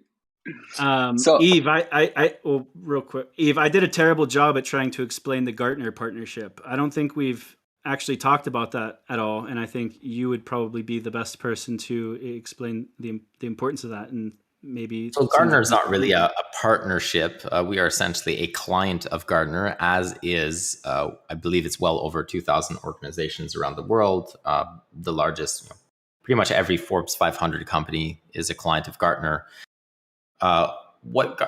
Maybe not the best person to explain what Gartner is, but it gives us a wealth. It gives us access to the Gartner researchers and analysts. And think of it like a private club that there's a significant fee to join. But once you join, and because everybody pays that membership fee, then you get access to all the information from everybody else. And then Gartner has all these analysts that has discussions with every single one of their vendors, aggregates all of that data, and is able to give, because Gartner is so massive, is able to give a really good high-level overview of where the markets in general are going within different respective fields, because they just collect all of that data, essentially. And because there's such a high fee to join, it really gives you an insight on where the markets are going. Where's Microsoft going? Where's Google going? What are they doing in terms of blockchain? What are competitors doing? What kind of tech stack are they looking at? What's important for them in their tech stack? So it really gives you an insight in terms of where you want to position yourself in the global world, but also when they start writing reports about this, obviously because you're a paid member, they have your data, they do interviews with you. And so whenever they'll do a blockchain report, for example, then EOS, Antelope in this case, I guess, would be mentioned, or ENF would be mentioned, EOS would be mentioned. And so then when others are looking into, hey, yeah, I'd like to dip my toes into blockchain, or hey, I want to invest in the blockchain and I want to, start leveraging the technology, what's out there, then as part of the reports, EOS will start showing up more and more. And so it's really key. It's really one of the highest level from an enterprise point of view locations that you should be, that you'd like to be. This also gives you access to a few of the events that we mentioned that we're going to, but there's events from Gartner all around the world. The largest, typically the largest enterprises, the largest companies will be there. They're looking to deploy capital. They're looking to, move their businesses forward, and EOS will now be represented at that highest enterprise table, so to speak. sounds great. Love it. Mel just asked an interesting question in the chat, asking all of these dates, will they be published somewhere so we can all know where EOS will be public, and if we are somewhere near, we can like privately or just decide if we want to join or not. Is there a plan of like an event calendar or something like that? Yeah, so I listed all of the ones we'll be at. Some of them are still pending contracts. There's like negotiation back and forth on the sponsorship and what you actually get for that sponsorship. So I didn't want to kind of release it too soon until they were solidified. But now that we've kind of made them all public, I feel like I need to make them more public. So give me a couple of days to get a graphic together so we could have a really cool graphic that shows the calendar. But I'll put a text version out even sooner. I'll drop it in the public chats, probably on Twitter. But then we'll get a graphic. That way it's more shareable. The problem with the graphic, I guess, is that you got to constantly update it because this is a never-ending thing. But yeah, let's make it public, and I'll work towards a graphic, and maybe even the .gems team could help me with that graphic. We'd love to, absolutely. Yeah. And then because these conferences, they're not always like open for everybody. You need to have a ticket, etc., etc. But it's always a great opportunity to organize on the side, like a local meetup with people, and that's somewhere where the community can get active, and we can have really like some grassroots movement. Yeah, that's exactly. Very much the plan that we want to have. So within the coalition, we've shared our European conference calendar with them. Ideally, there will be certain events on the calendar where there's multiple chains there, so that not only could we have like an EOS satellite event, but it could be even a wider like Antelope event.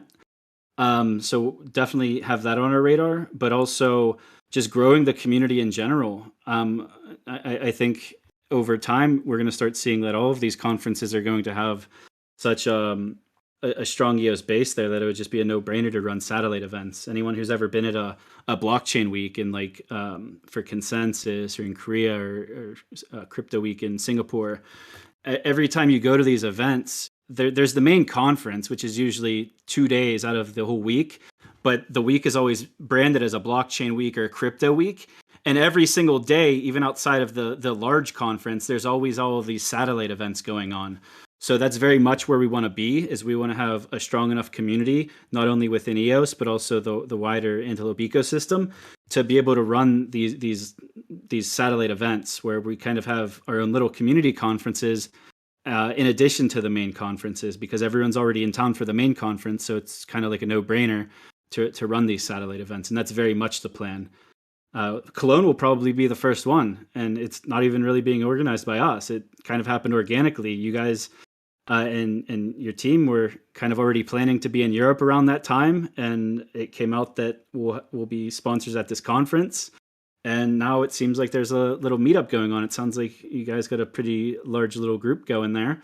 And that's just going to get bigger and bigger as we continue picking up momentum and hitting up more cities and doing more events and hitting up more continents. Absolutely. Yeah, I can't wait to meet you all and also tap into the German EOSBs to come to the satellite event that we might organize somewhere on the sidelines of the W3 Vision. So yeah, I'm super excited about this. Me personally, I just moved to Germany, and that's something where I meet a lot of people right now in real life. So I'm excited for this stuff. Jana is too.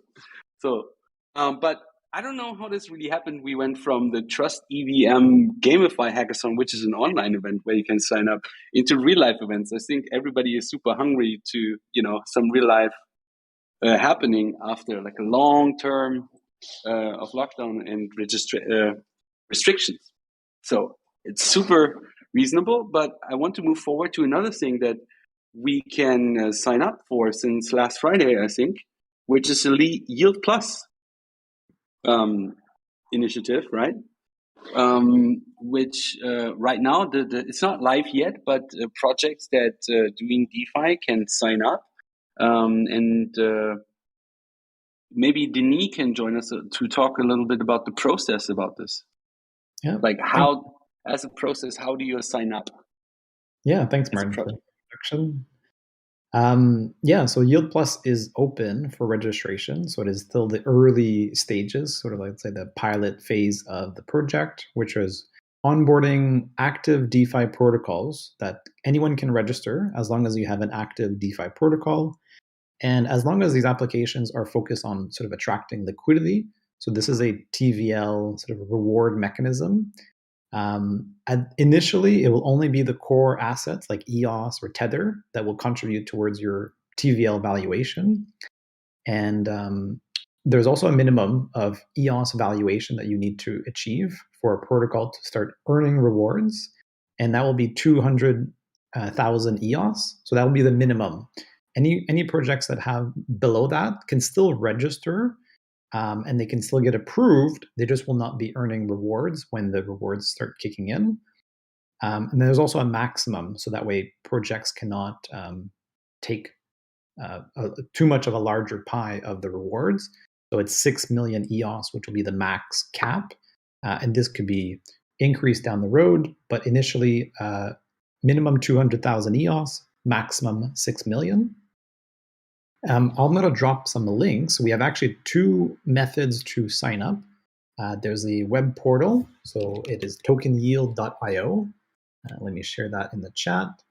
And then the other method is we've been working on documentation for those advanced use cases. So we have a user guide that people can go, if they want more information on how to sign up, through Kleos or through just having more information about how to sign up and all those advanced features. But if you're a standard typical DeFi protocol with one smart contract, the web portal will be the easiest way to sign up. There's a join button.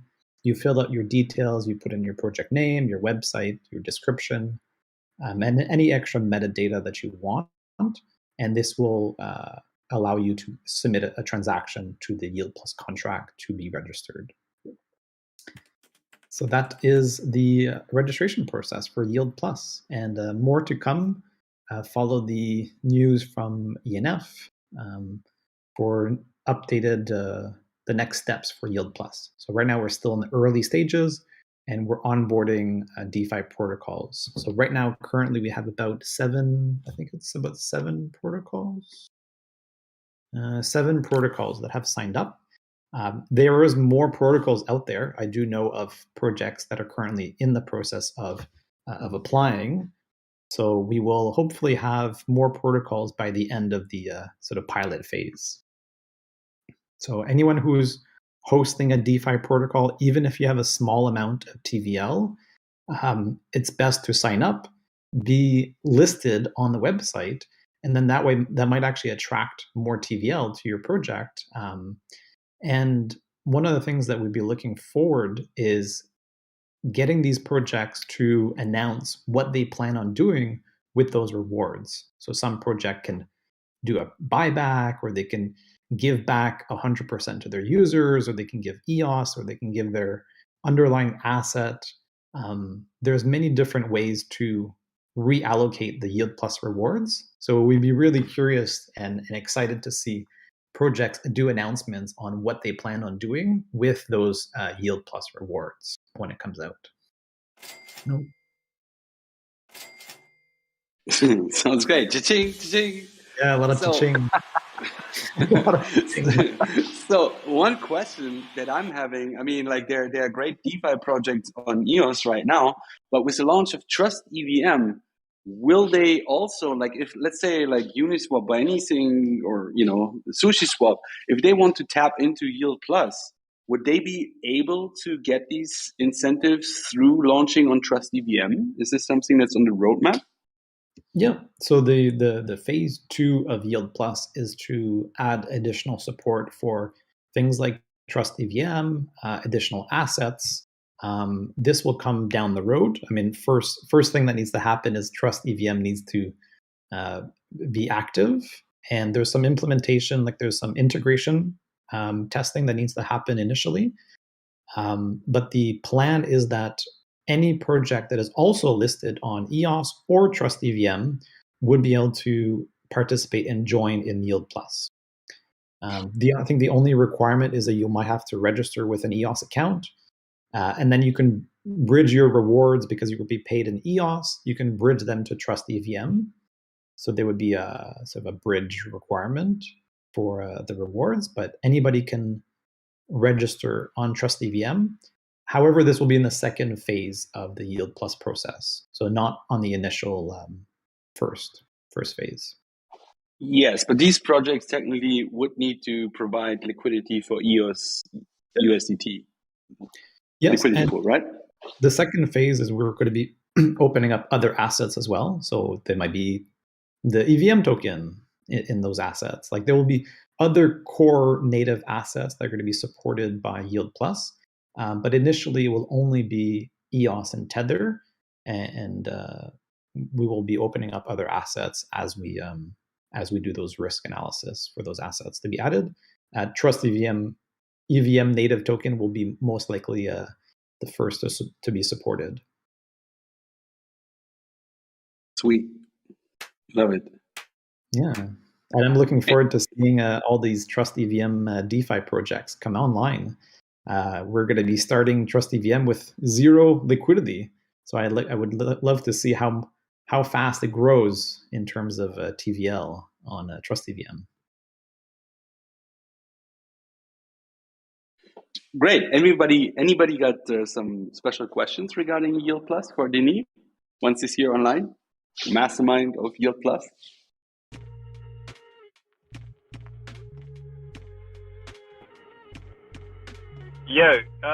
Can anyone talk about maybe some of the trickle-down benefits to like kind of regular EOS holders?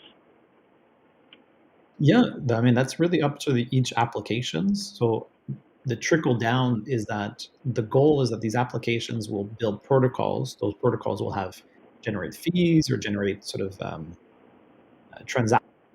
financial transactional purpose. And that will essentially create sort of a big lockup of a lot of EOS being locked onto EOS. Those projects can then give back rewards in different forms. So technically, if a project is submitted to Yield Plus, users will now have many different options of how to deposit and earn yield on their EOS, whether it's from a lending protocol, a swap pool, or a single-sided liquidity. You'll have different options to deposit with different risk tolerance, because not everybody wants to add a 50-50 swap pool, or maybe not everybody wants to be part of a lending protocol. So all of these projects will offer different ways to earn with your EOS, and yeah, it'll be up to the protocols themselves to market and promote their use case, and seeing if users want to join and participate. And the return or the rewards will also be trickled down in whatever clever ways the protocols decide to use. Yeah, is that a requirement for the protocol to actually offer these yield incentives to users, or not? No, it is not a requirement. However, if you need that for development costs, or if you need that for promotion, essentially each protocol will be at their discretion on how they want to use it. However, if you want to attract liquidity, usually you will most likely give back some of that to your user base, and that will attract more liquidity for the protocols, which will then earn them more money. So it's not a requirement, but it will most likely be the default. Yeah, everyone's competing for liquidity, and you as an EOS token holder or a Tether holder, you decide where you want to put your liquidity and how much risk you want to take, whether you want to risk impermanent loss in an AMM pool, or if you just want to lend it out. There's a bunch of different ways to participate in DeFi, but you as the token holder decide where you're going to put it. And if one protocol is offering a nice reward program that leverages the Yield Plus like subsidy, then obviously you're going to put your capital there over somewhere else who isn't. But it's nice that the protocols have the flexibility to determine on their own how they capitalize on the Yield Plus subsidy, because just off the top of my head, there's a bunch of different options. They could take the EOS rewards and put it into a protocol on liquidity pool. They could do token buybacks, and they could actually pay out more of their native tokens and potentially increase the price by doing buybacks with all of the Yield Plus earnings that they're getting. They could just pay out directly and just pass along the EOS token. So maybe you're earning a box token and an EOS token or a pizza token.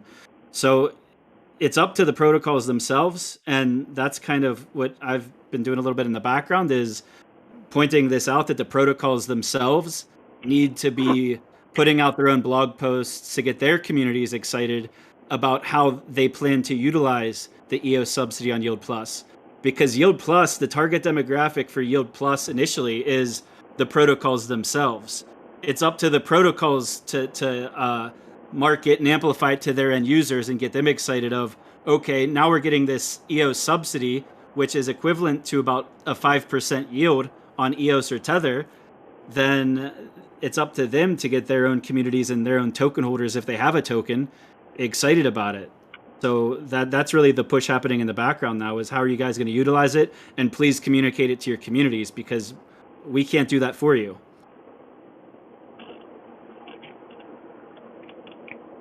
So as listeners on this call, if you're using some of these DeFi projects that already exist on EOS, start asking them in their public channels, how do you all plan to utilize the EOS in Yield Plus once you start receiving it? Yeah, sick. I mean, you could probably relate it to, the years we've had of vote buying, and, the market always kind of dictates where the votes go by generally, what yield is offered in return for that. So I see kind of the same mechanics playing out with this. And yeah, that's really cool, guys. Yeah, I mean, there's a lot of cool things with Yield Plus that might not be noticeable on the surface. We've talked about it on these calls before, but the fact that there's a cap on how much Yield Plus rewards a protocol can earn, they eventually top off at a certain level of TVL. So what that incentivizes, it incentivizes like a more robust ecosystem.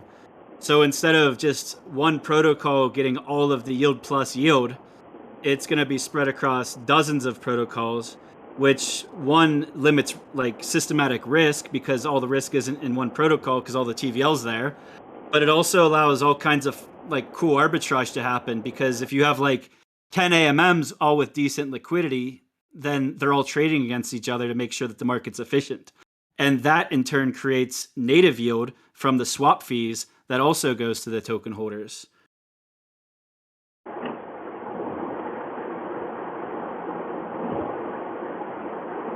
Your record. You have like crazy background noise. I muted you a little bit. But if you want to speak, I will unmute you right now. But if you're not speaking, please mute yourself. Says the guy with a dog in the background. Hey, Simba. He got his key.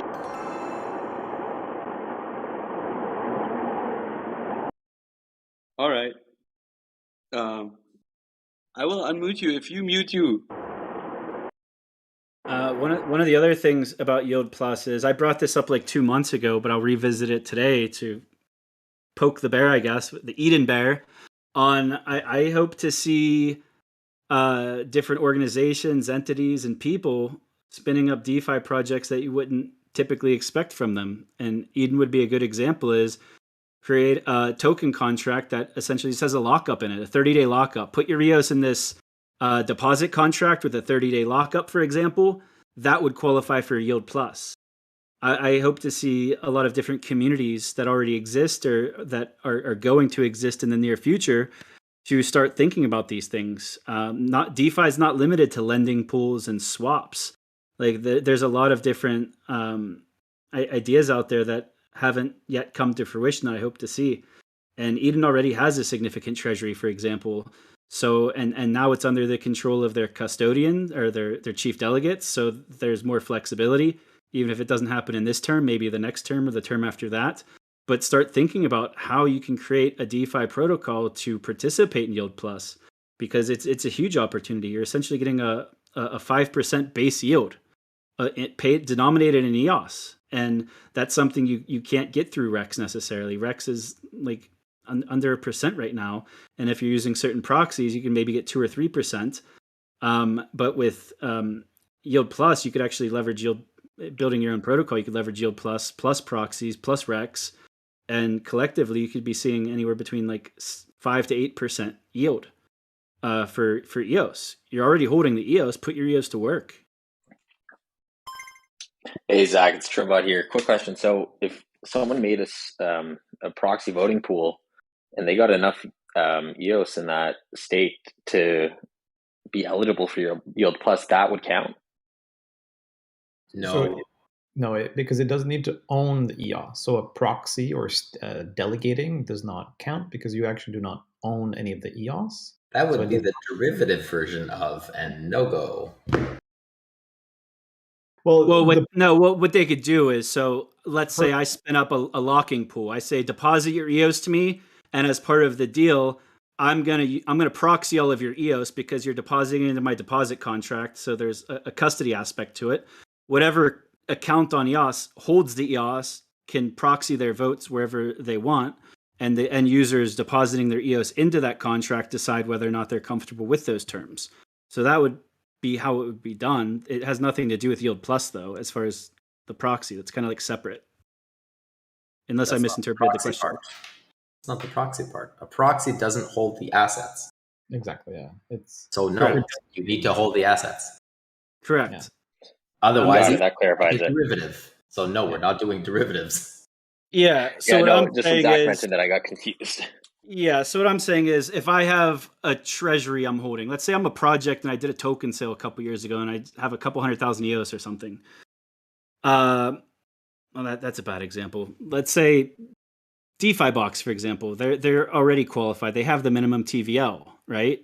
You don't even notice it as an end user, but if you have EOS staked into any of the liquidity pools, there's a certain percentage of that EOS that's being staked or staked towards some proxy. Denny, you might know better than me of the percentage, but it's happening, and the earnings from that those proxy rewards, the staking rewards, they're actually getting sent back to the treasury or sent back to their end users. But it's like a whole different mechanism outside. So you're earning yield from the swap fees, but you're also earning yield from the underlying REX staking, which could earn anywhere between 0.5% to up to 3%, depending on the staking rewards, who you're voting for, and all kinds of different components of that. But it's separate from Yield Plus. And it would be a derivative token if, I don't want to get into the derivative aspect, but there are ways that the yield could be maximized through other means outside of Yield Plus, that if they wanted to pass those rewards to the end users, they could. And that's kind of what we hope to see, is these synergies between all of these different layers of yield. But not in a sketchy way. Like, I don't know if everyone was following the news, but like a week or two ago, this developer and his brother on Solana, they created all of these anonymous developer accounts, and then they launched like 10 different DeFi protocols, with each DeFi protocol leveraging the derivative token of the other protocols. So for every like 1 Solana in TVL, it was being accounted for like 10 Solana worth of TVL. And it was just this facade of liquidity that didn't actually exist. And they counted for something like $9.7 billion of the $10 billion in TVL accounted for in Solana. And that's absolutely not going to happen. And there's checks and balances to prevent that. And that's essentially the core reasoning behind only launching this with EOS and native USDT counting, because we didn't want to take that risk, the derivative risk of allowing derivative tokens to exist. For example, if I deposit EOS into a pizza DeFi lending contract, I get back a PEOS. I can't remember the symbol for it, but I get a derivative token back. Let's say, I don't think it's PEOS. It might be PZEOS. I have this derivative token. It's worth 1 EOS if I swapped it back for that EOS. But we're very careful to not allow tokens like that to count towards TVL, because the lending contract itself that holds the real EOS would count towards Yield Plus, but the derivative token that I receive as an end user who deposited into that contract, that token that I received back, whether it's PZEOS or a DEOS or whatever other derivative DeFi box or DFS or Pizza are giving away for deposits, those tokens will not count towards Yield Plus. Hey, Zach, Felix here. I guess a quick question, because this stuff for me, like, I think once it's out and I'm playing with it, that's when I'll really start to kind of, I guess, comprehend more of it. But in the simplest terms, you're mentioning like Eden being able to lock up their funds and I guess qualify for like a 5% return or something like along those lines. Sorry if I'm butchering some of the things, but basically, am I on the right way of thinking about, like, at the most basic level, that could be something where basically we're trying to incentivize people to lock their funds up in a way to kind of showcase, like, hey, my funds are locked, they can't be taken out, meaning that it's not going to be it's more than that. It has to be a real DeFi protocol. It has to have some function, whether like a lockup's a very simple function, but it doesn't have to be a lockup. I'll bump my post from a few months ago, and it was just brainstorming. So let me clarify this. This is brainstorming. Someone would actually have to think it through and build it. But I don't think you're describing it correctly, but I'm going to find my old post and bump it in the Eden channel for now. That's probably the best answer. It needs to be a DeFi protocol. It needs to have DeFi functionality. It's not just... Yeah. It has to allow other people... EOS. Yeah, yes. You have to have other people able to deposit into it. Yes. Other people can interact with whatever it is you're created because you have a product. So it needs to be a DeFi product. So when we say protocols, is because some products have multiple protocols, like Swap, like a Vault, like XYZ. And so a particular project can have multiple protocols, but each of them, think of them like they could be separate products as well, but there needs to be something. It's not simply owning EOS. So think of Yield Plus as B2B, not B2C. So B2C doesn't get replaced. So let's say DeFi Box, because we mentioned that as an example, they're the B2C. What Yield Plus does is it works with B2B. So the protocol works with, or I guess in this case, Yield Plus works with DeFi Box. What DeFi Box does with that, and that's what Zack and Denis were explaining earlier when RecKid asked his questions, is the DeFi Box application and the team, they need to figure out what to do with that and how to attract more customers. And so you leverage those working on applications, building communities. You leverage them. So you do the B2B, they do the B2C. So the B2C would be, or the C in this case would be the individual token holder simply holding tokens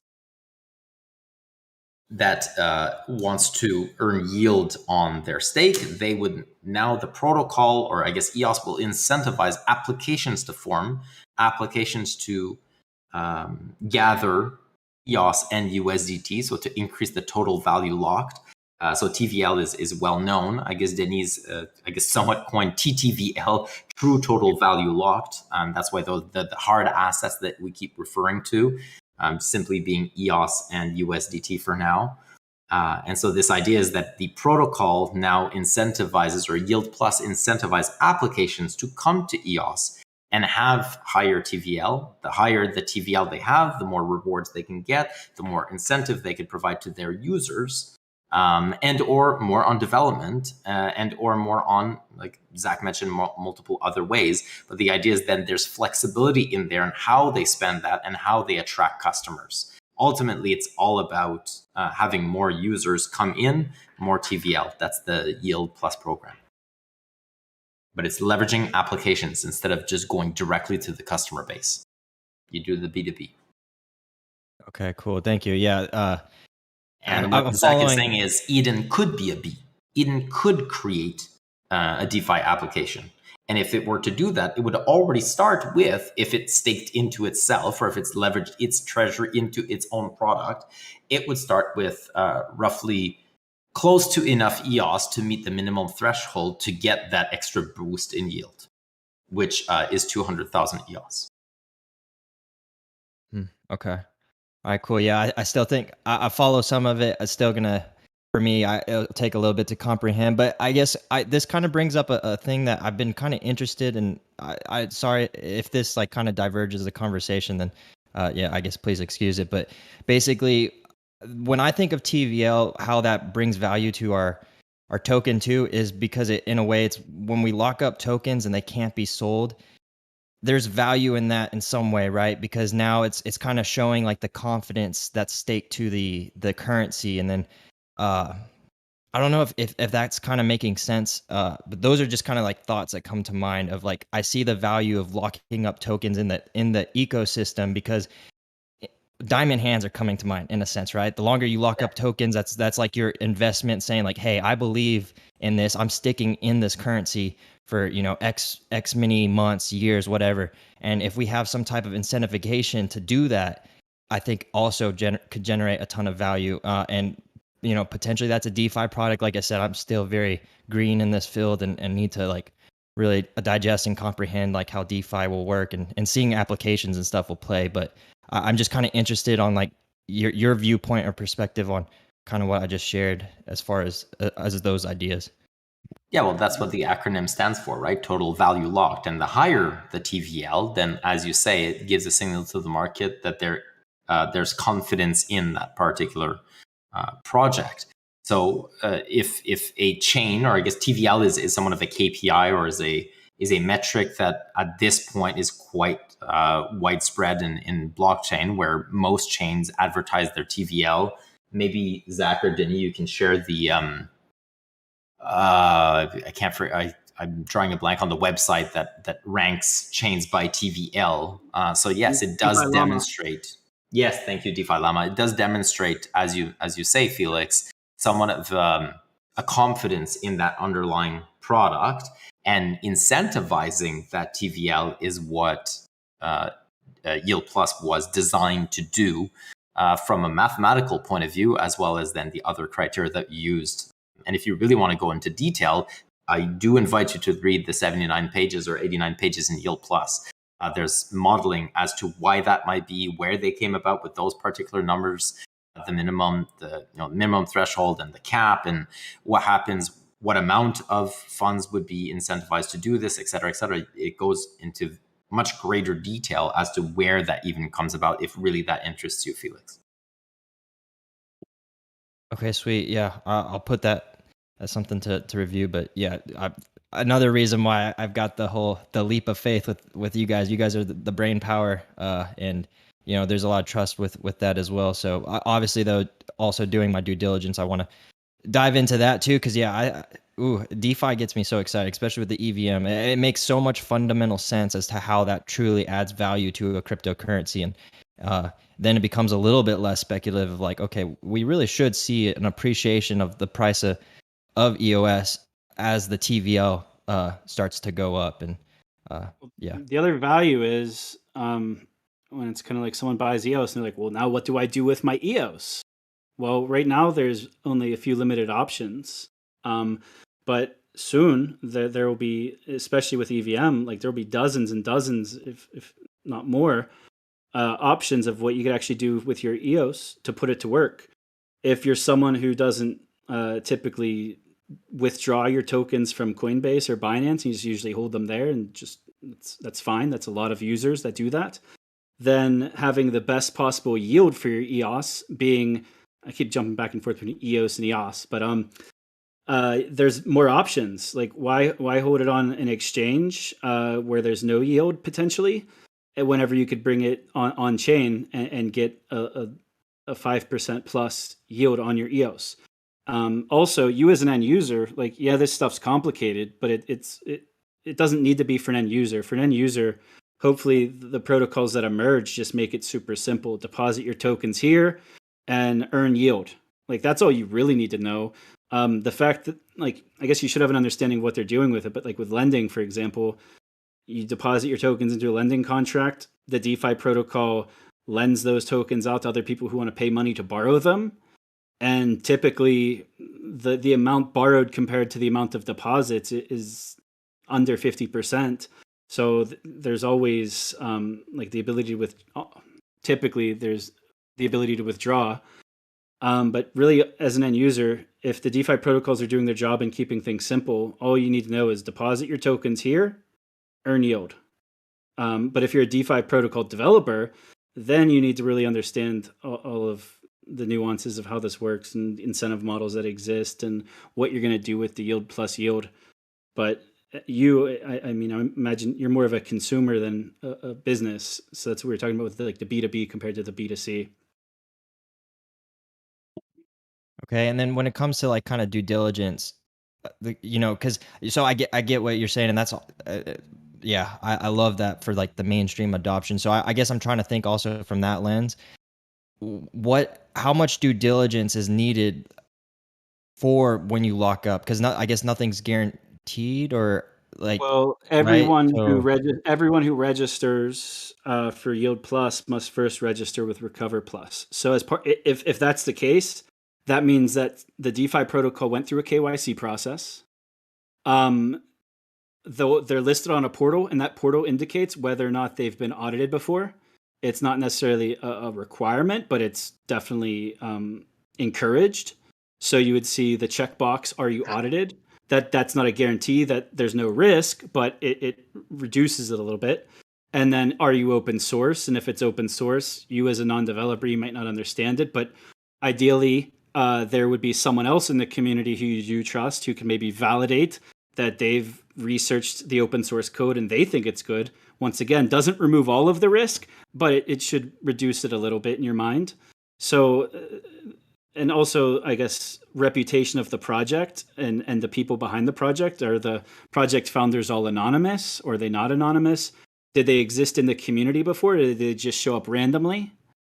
So that's typically what I would think of with it. I mean, if you want to take the least amount of risk, I would stick to the protocols that have been around for the last 2 years. But I think we're going to see a lot of new ones emerge. So I guess everyone's level of risk is different, and risk appetite as far as like impermanent loss risk, for example, you should understand that if you're going to participate in an automated market maker, for example.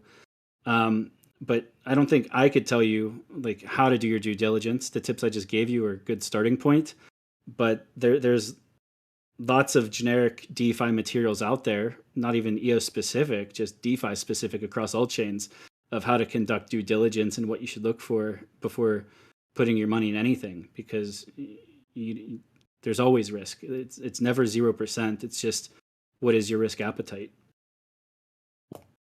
Yep, exactly. Sweet. I guess one more quick question. So I guess ideally too, the way that you may see this playing out is, so if, depending on every DeFi product, if you have a lockup for like a month, right, you'll be able to look at these month to month and to see what the yield was. And as long as it's in the green, then that starts to build a good reputation within that DeFi protocol that you would be locking up tokens. Am I kind of on the right train of thought in that sense?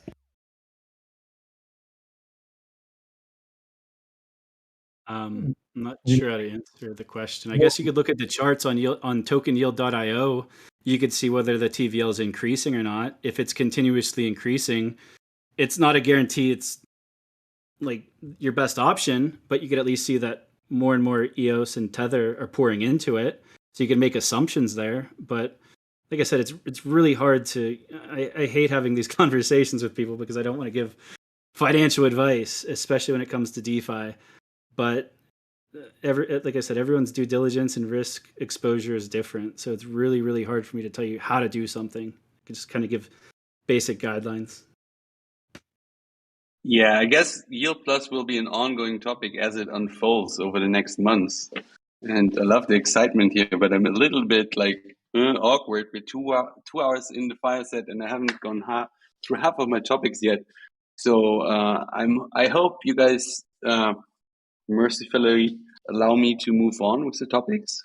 Is this okay? Yeah, Or one last thing is that there's a Yield Plus Discord channel. It's under EOS projects right below this voice chat.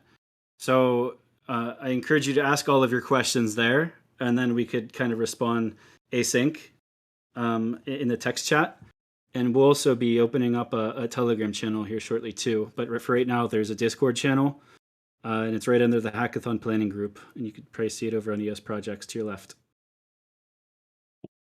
awesome. Okay, sweet deal. Thank you. And yeah, sorry, Martin. So Yield Plus. No worries. I love it. Chat room, right? Yeah, there will be plenty of Yield Plus action going on in moving forward. I just wanted to remind everybody, if you know of a DeFi project that's not signed up yet, give them a heads up that this is a unique opportunity. Yeah, and Felix, if you think that Eden is like a candidate, you need to really get developers that create some DeFi around the Eden funds. Anyway, moving forward, some of a somewhat time-sensitive topic. It's the last call for Pomelo donations. I think it's somewhat 15 hours left for you to make your donations. So if you haven't yet, go to Pomelo. There are some new filters for you to see which grants you haven't seen yet, which you haven't reviewed yet, and which one you haven't donated yet. So you can reevaluate your precious EOS if it goes to a public good that's bringing forward the whole ecosystem.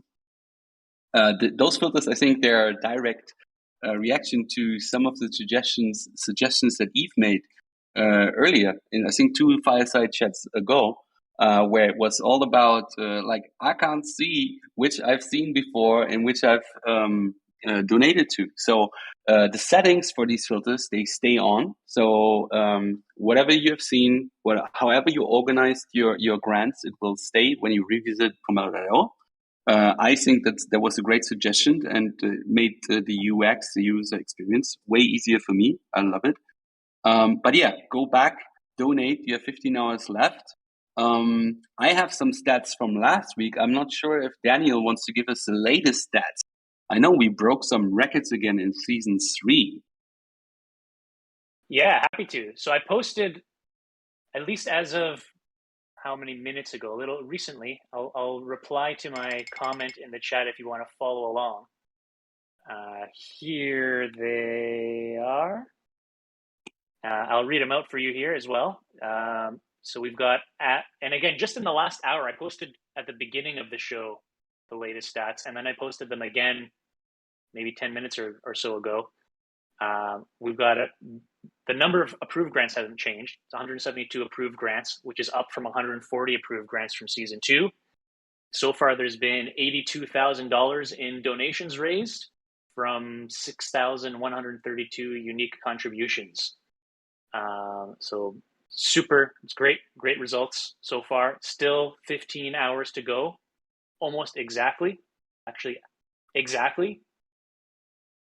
15 hours left. So yeah, get your final donations in, and boost your trust bonus too. The more people we have boosting their trust bonus, the more confident we can be in the uniqueness, and you get that up to 50% bonus on your donation. So even if you're done making your donations for the season, you can still benefit from that 50% bonus by adding your trust bonus now. It will apply to all of your donations for the whole season.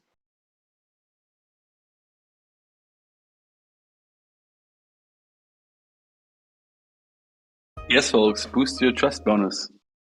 It shows that you're a unique person. And we heard a couple of great pitches in the last Pomelo pitch sessions on Twitter Spaces, which I was hosting shortly before this fireside chat.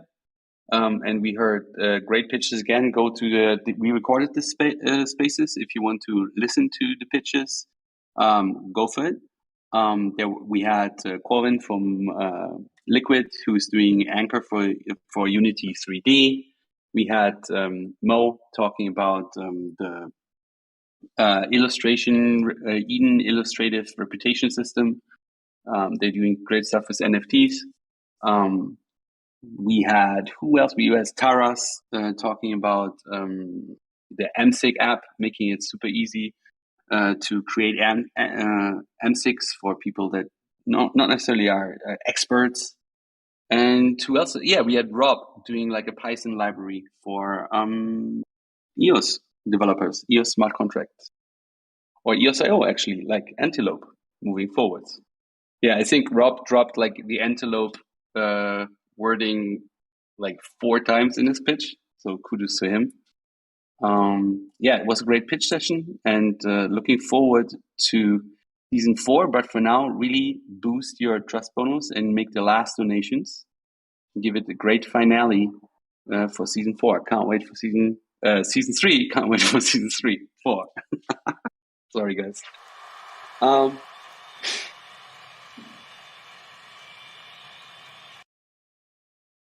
right.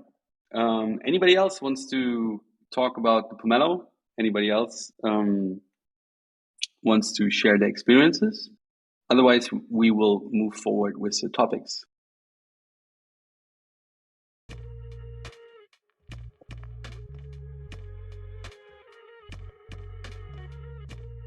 All right. So I guess it's a big thank you for everybody that donated so far. As Daniel just shared, we made some pretty awesome stats so far. We will go through all the grants and do our due diligence and see if all of it was unique donors, and we'll have some stats, I guess, on the next fireside chat or the one following that. But in the name of the whole Pomelo team, we want to thank the ENF, and we want to thank the whole EOS community for participating into Pomelo crowdfunding. Awesome. So one reoccurring grant on Pomelo that made great progress in the last year, actually, was the Greymass team. And they just recently gave an update about their progress. I really like that they super regularly give their updates in a written form to follow along. Aaron, if you're still around, maybe you can summarize a little bit what your team achieved in the last months. Yeah, for sure. We're trying to do these updates pretty regularly now. It seems like monthly is going to be our cadence at this point, so they're not always going to be super exciting. But as a team that's been in the space, kind of publicly funded for a really long time, even back just when it was block producer rewards, um, we have wanted to always kind of be transparent, and this is going to be a way that we can try to improve that. So this month, for our August update, a lot of it is some housekeeping stuff. Anchor releases and desktop with bug fixes, same with Android, as well as kind of a notice of the upgrade that users are going through in the Android version.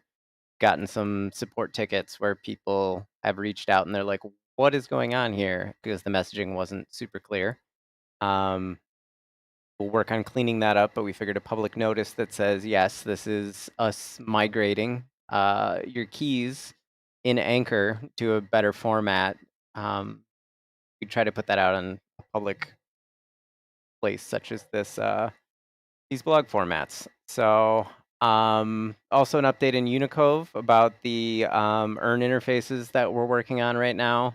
I'm excited to see this Yield Plus stuff coming together because we may try to leverage and lead users into those types of applications as we continue to push Unicove as kind of like an easy to use portal and a good way to get started and discover things within the EOS ecosystem.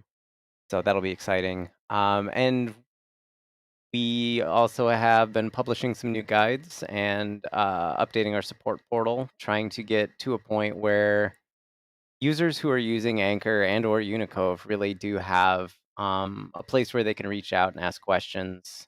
We used to do this on Telegram, and you've been around for a while, our team has mostly moved all of our product support off Telegram. There were just too many people getting hit by scams and phishing attempts and things like that. So finally, to what seems to be a good solution to that is we have a support portal with guides. We have an email address, and the apps now, both the mobile apps on iOS and Android, have a help button now that you can use to contact us directly.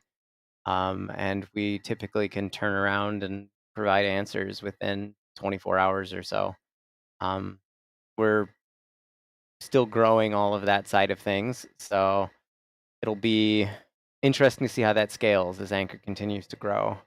And then we closed it out talking about how we're growing the team and shared a bingo board that our designer ended up making over the last couple of weeks that we have been kind of playing with during our meetings.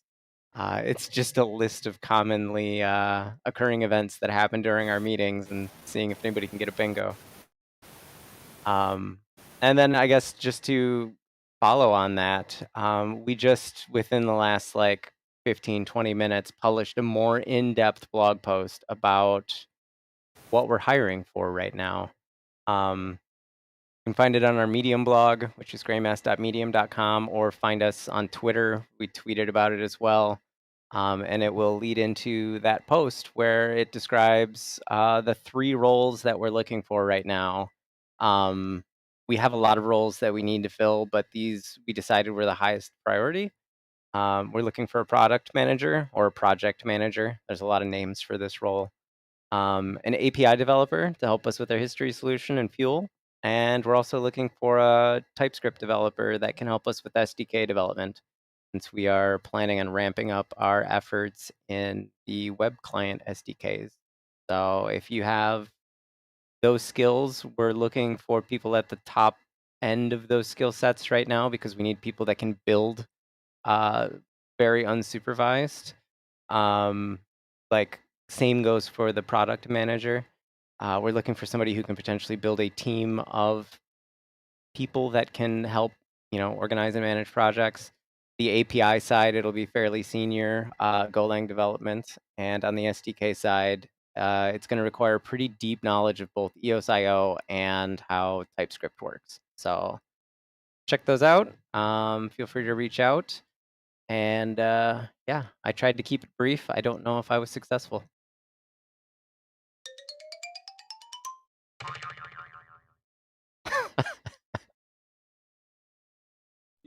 pretty successful. Yeah, you again, like reoccurring grant, Anchor, Greymass, since 3 seasons, always getting some injection, cash injection, EOS injection from the community, from Pomelo.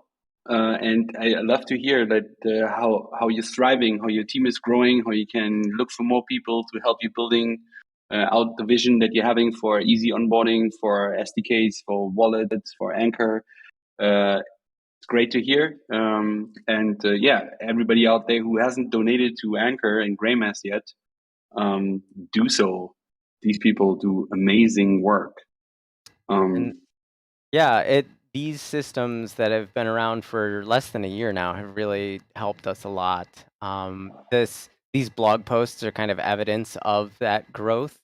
For the past 3 years, it's been us taking time off of development to write these kinds of things and coordinate this type of activity. But we're finally getting these systems in place as to where, I don't know, maybe we're almost like a real company. And we can actually output products and walk and chew gum at the same time, if you will.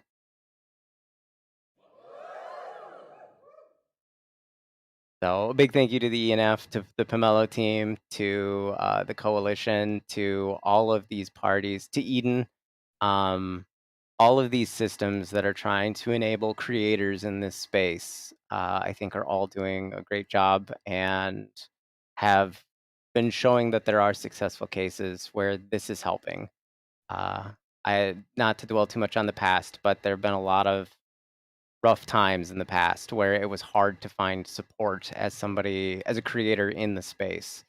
But it's very bright right now, and we're on a pretty good trajectory. So shout outs to all of those teams that work on all of those things. Happy for Absolutely. you, Aaron, and well deserved. Shout out. Yes, like Aaron is a great example for somebody that has been here from the start and has been building, and now can really pull through with all of his ideas, and the whole team of Greymass can do that. Another example that really, since Pomelo came up and puts money into developers' hands, is the ZEOS project. I think they also been like one of the early people who subscribed to in season 1 to Pomelo and got some funding there. They have since then coming back all the time and always been performing pretty well. And while most of the money went into development up until now, I see. I heard that they're now getting ready for marketing and reaching out publicly and building their community. They got a website redesign, got a new blog, a new YouTube channel. There's a new thread introducing Pomelo, a new article post on the new blog. And one person that was pretty involved in all this is Dogman. Dogman, do you want to give a quick summary about like all the activity around ZEOS recently, as another example of how Pomelo can really enable developers to build out their vision with ongoing funding? Yeah, I'd be happy to. Thanks, Pardon. Thanks for the opportunity and for the introduction. And of course, thanks everybody for the fascinating, insightful conversation so far.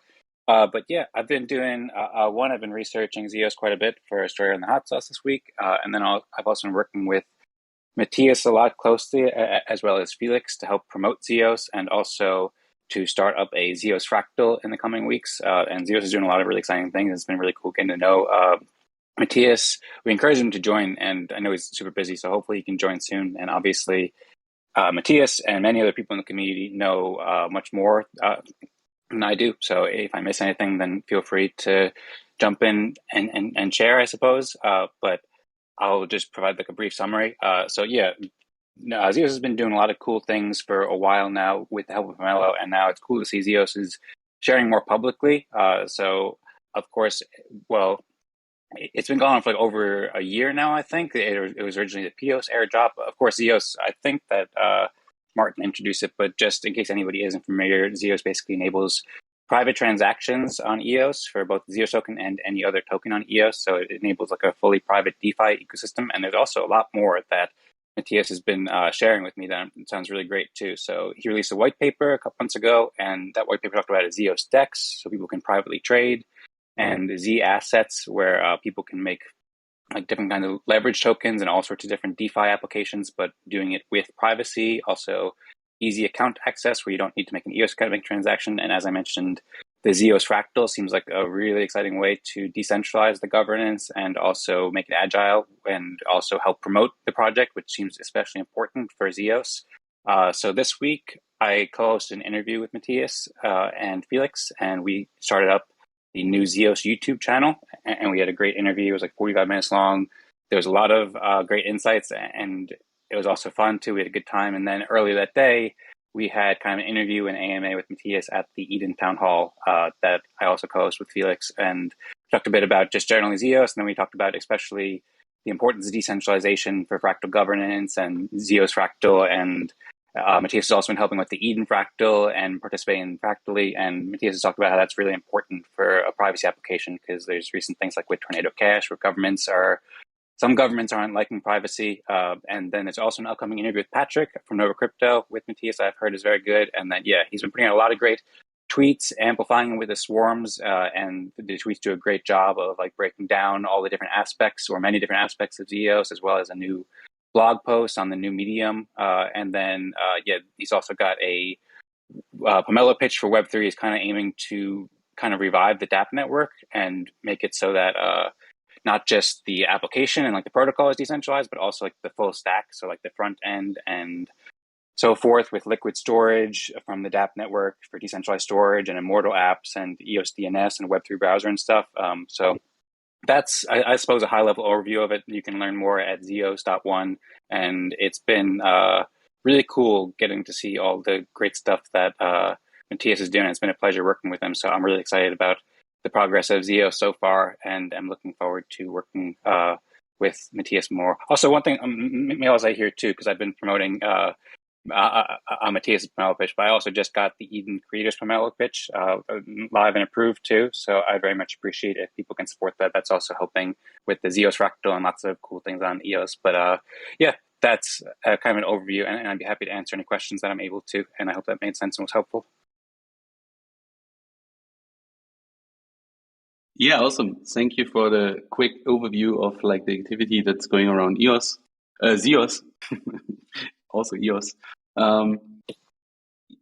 Thanks a lot, Dogman. Any questions or anybody else got any topics? I think I'm pretty much through with my topics. There's nothing time sensitive, and I want to be respectful of everybody else's time. I can talk about other topics next week. But I want to open the floor to anyone who wants to share any emotions or feelings or other topics. The floor is open for another 15 minutes before I kind of close it down. Unless there's all craziness breaking loose again. I love how the Antelope memes consistently pop up in the chat. So great job there. Everybody who hasn't spoken yet or wants to continue speaking, your time is now. 15 minutes left.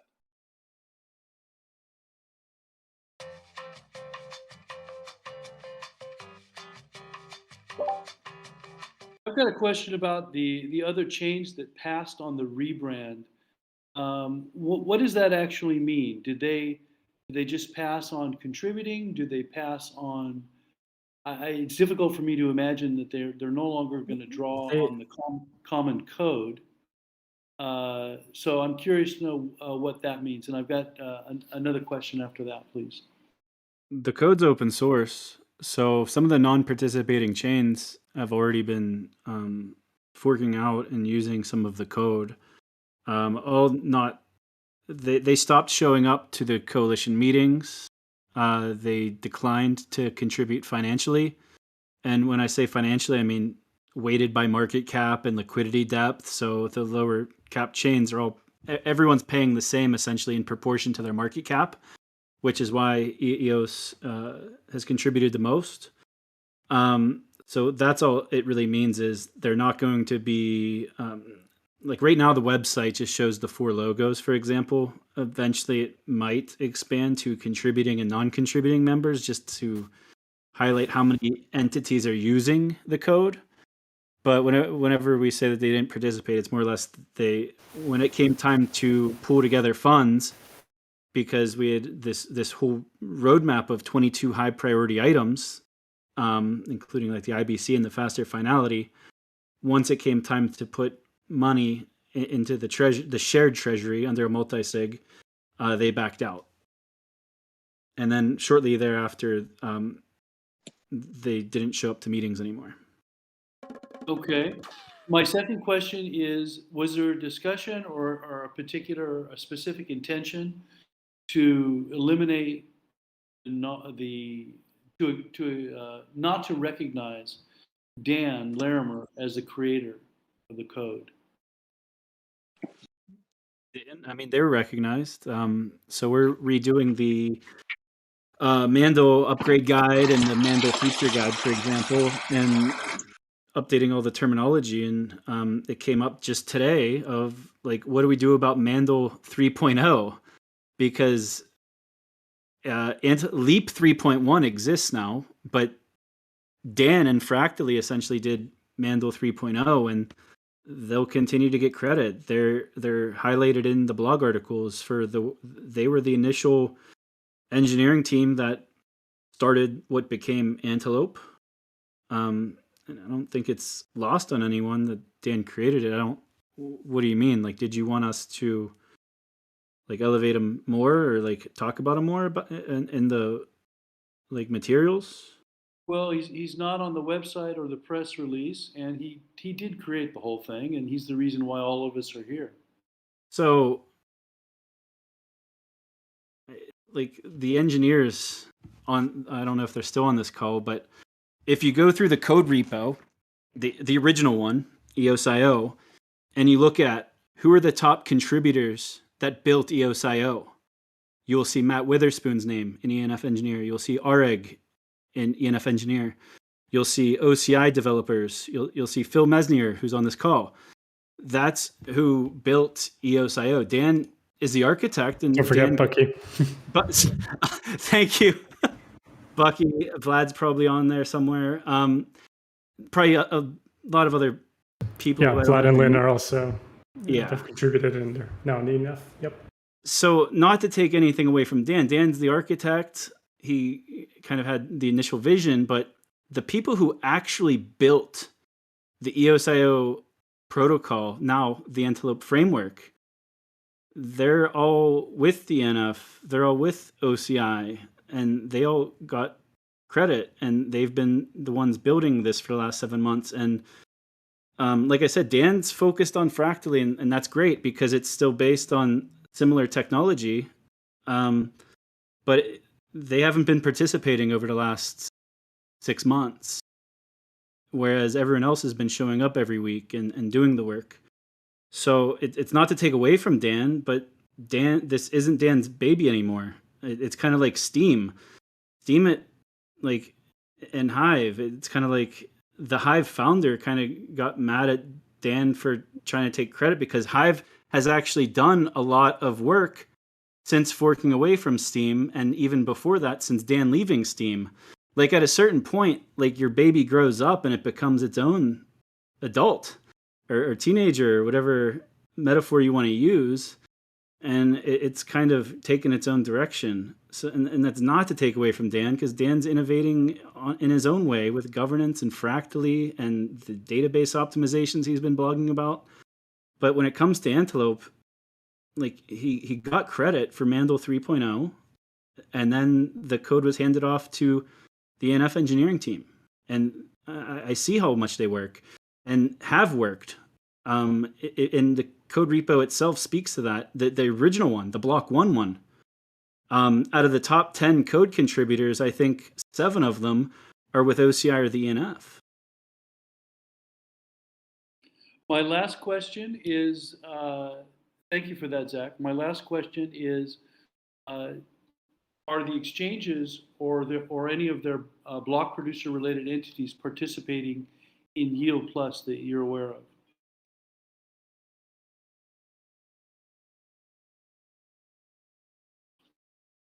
I'm not sure. If they're following closely, yes. But right now, as far as communications with the exchanges, it's like you got to be very limited in your scope of discussions because they can't pay attention to everything. And the focus is very much on the consensus upgrade because all nodes, and that includes exchanges, dApps, API providers, wallets, everyone needs to update their code. And that's really the sole focus of the conversations happening with exchanges right now. To bring up other things like Yield Plus, like if they want to find it on their own, that's great. But we got to stay very focused on the consensus upgrade. It's kind of like that's the priority, and everything else is kind of secondary when it comes to discussions with exchanges.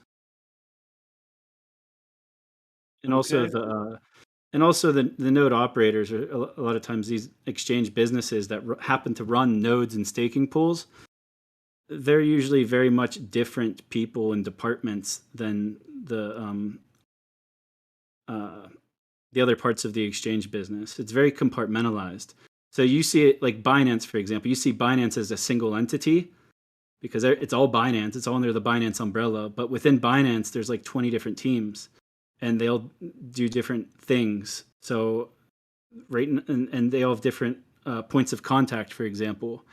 And right now, the point of contact is like the node operators, which is potentially, and I'm not part of these conversations necessarily, but the node operators are very likely different people and different points of contact than, because they're infrastructure providers. They have an expertise in infrastructure. Their expertise isn't necessarily yield generation or staking pools.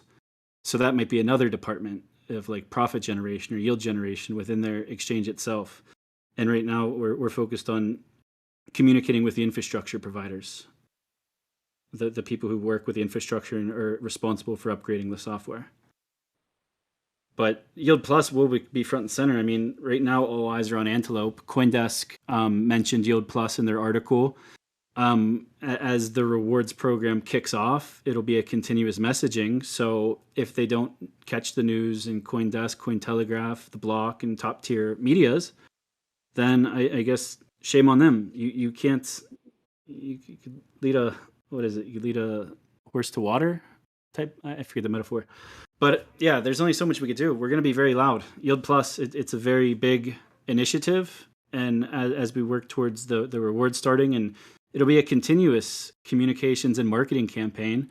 Once the rewards start, it doesn't end. Like it's continuous communication. Right now, we only have 8 protocols signed up, and out of those 8 protocols, I don't have it in front of me, but probably only half of them meet the TVL requirements.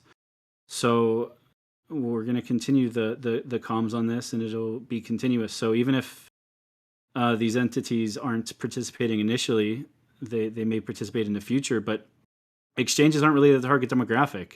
Which exchange do you know of that's ever built a DeFi protocol?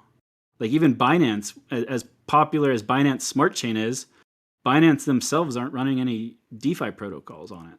It's PancakeSwap. That's their big one, and many others. DeFi Box is on BSC, but Binance themselves, the exchange, they don't run DeFi.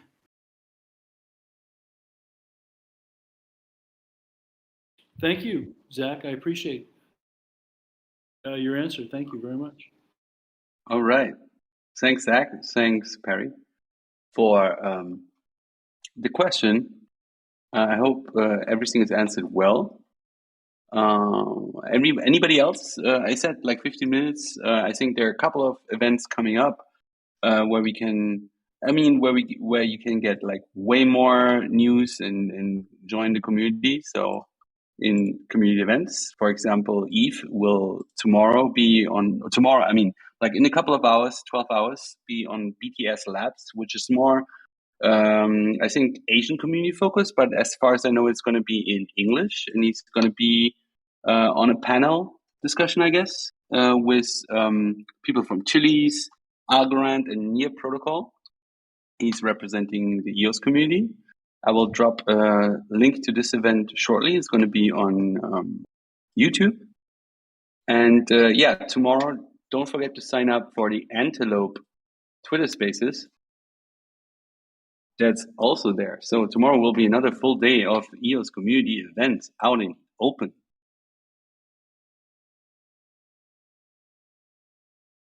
anybody else wants to chime in? Otherwise, I'm going to close down this show.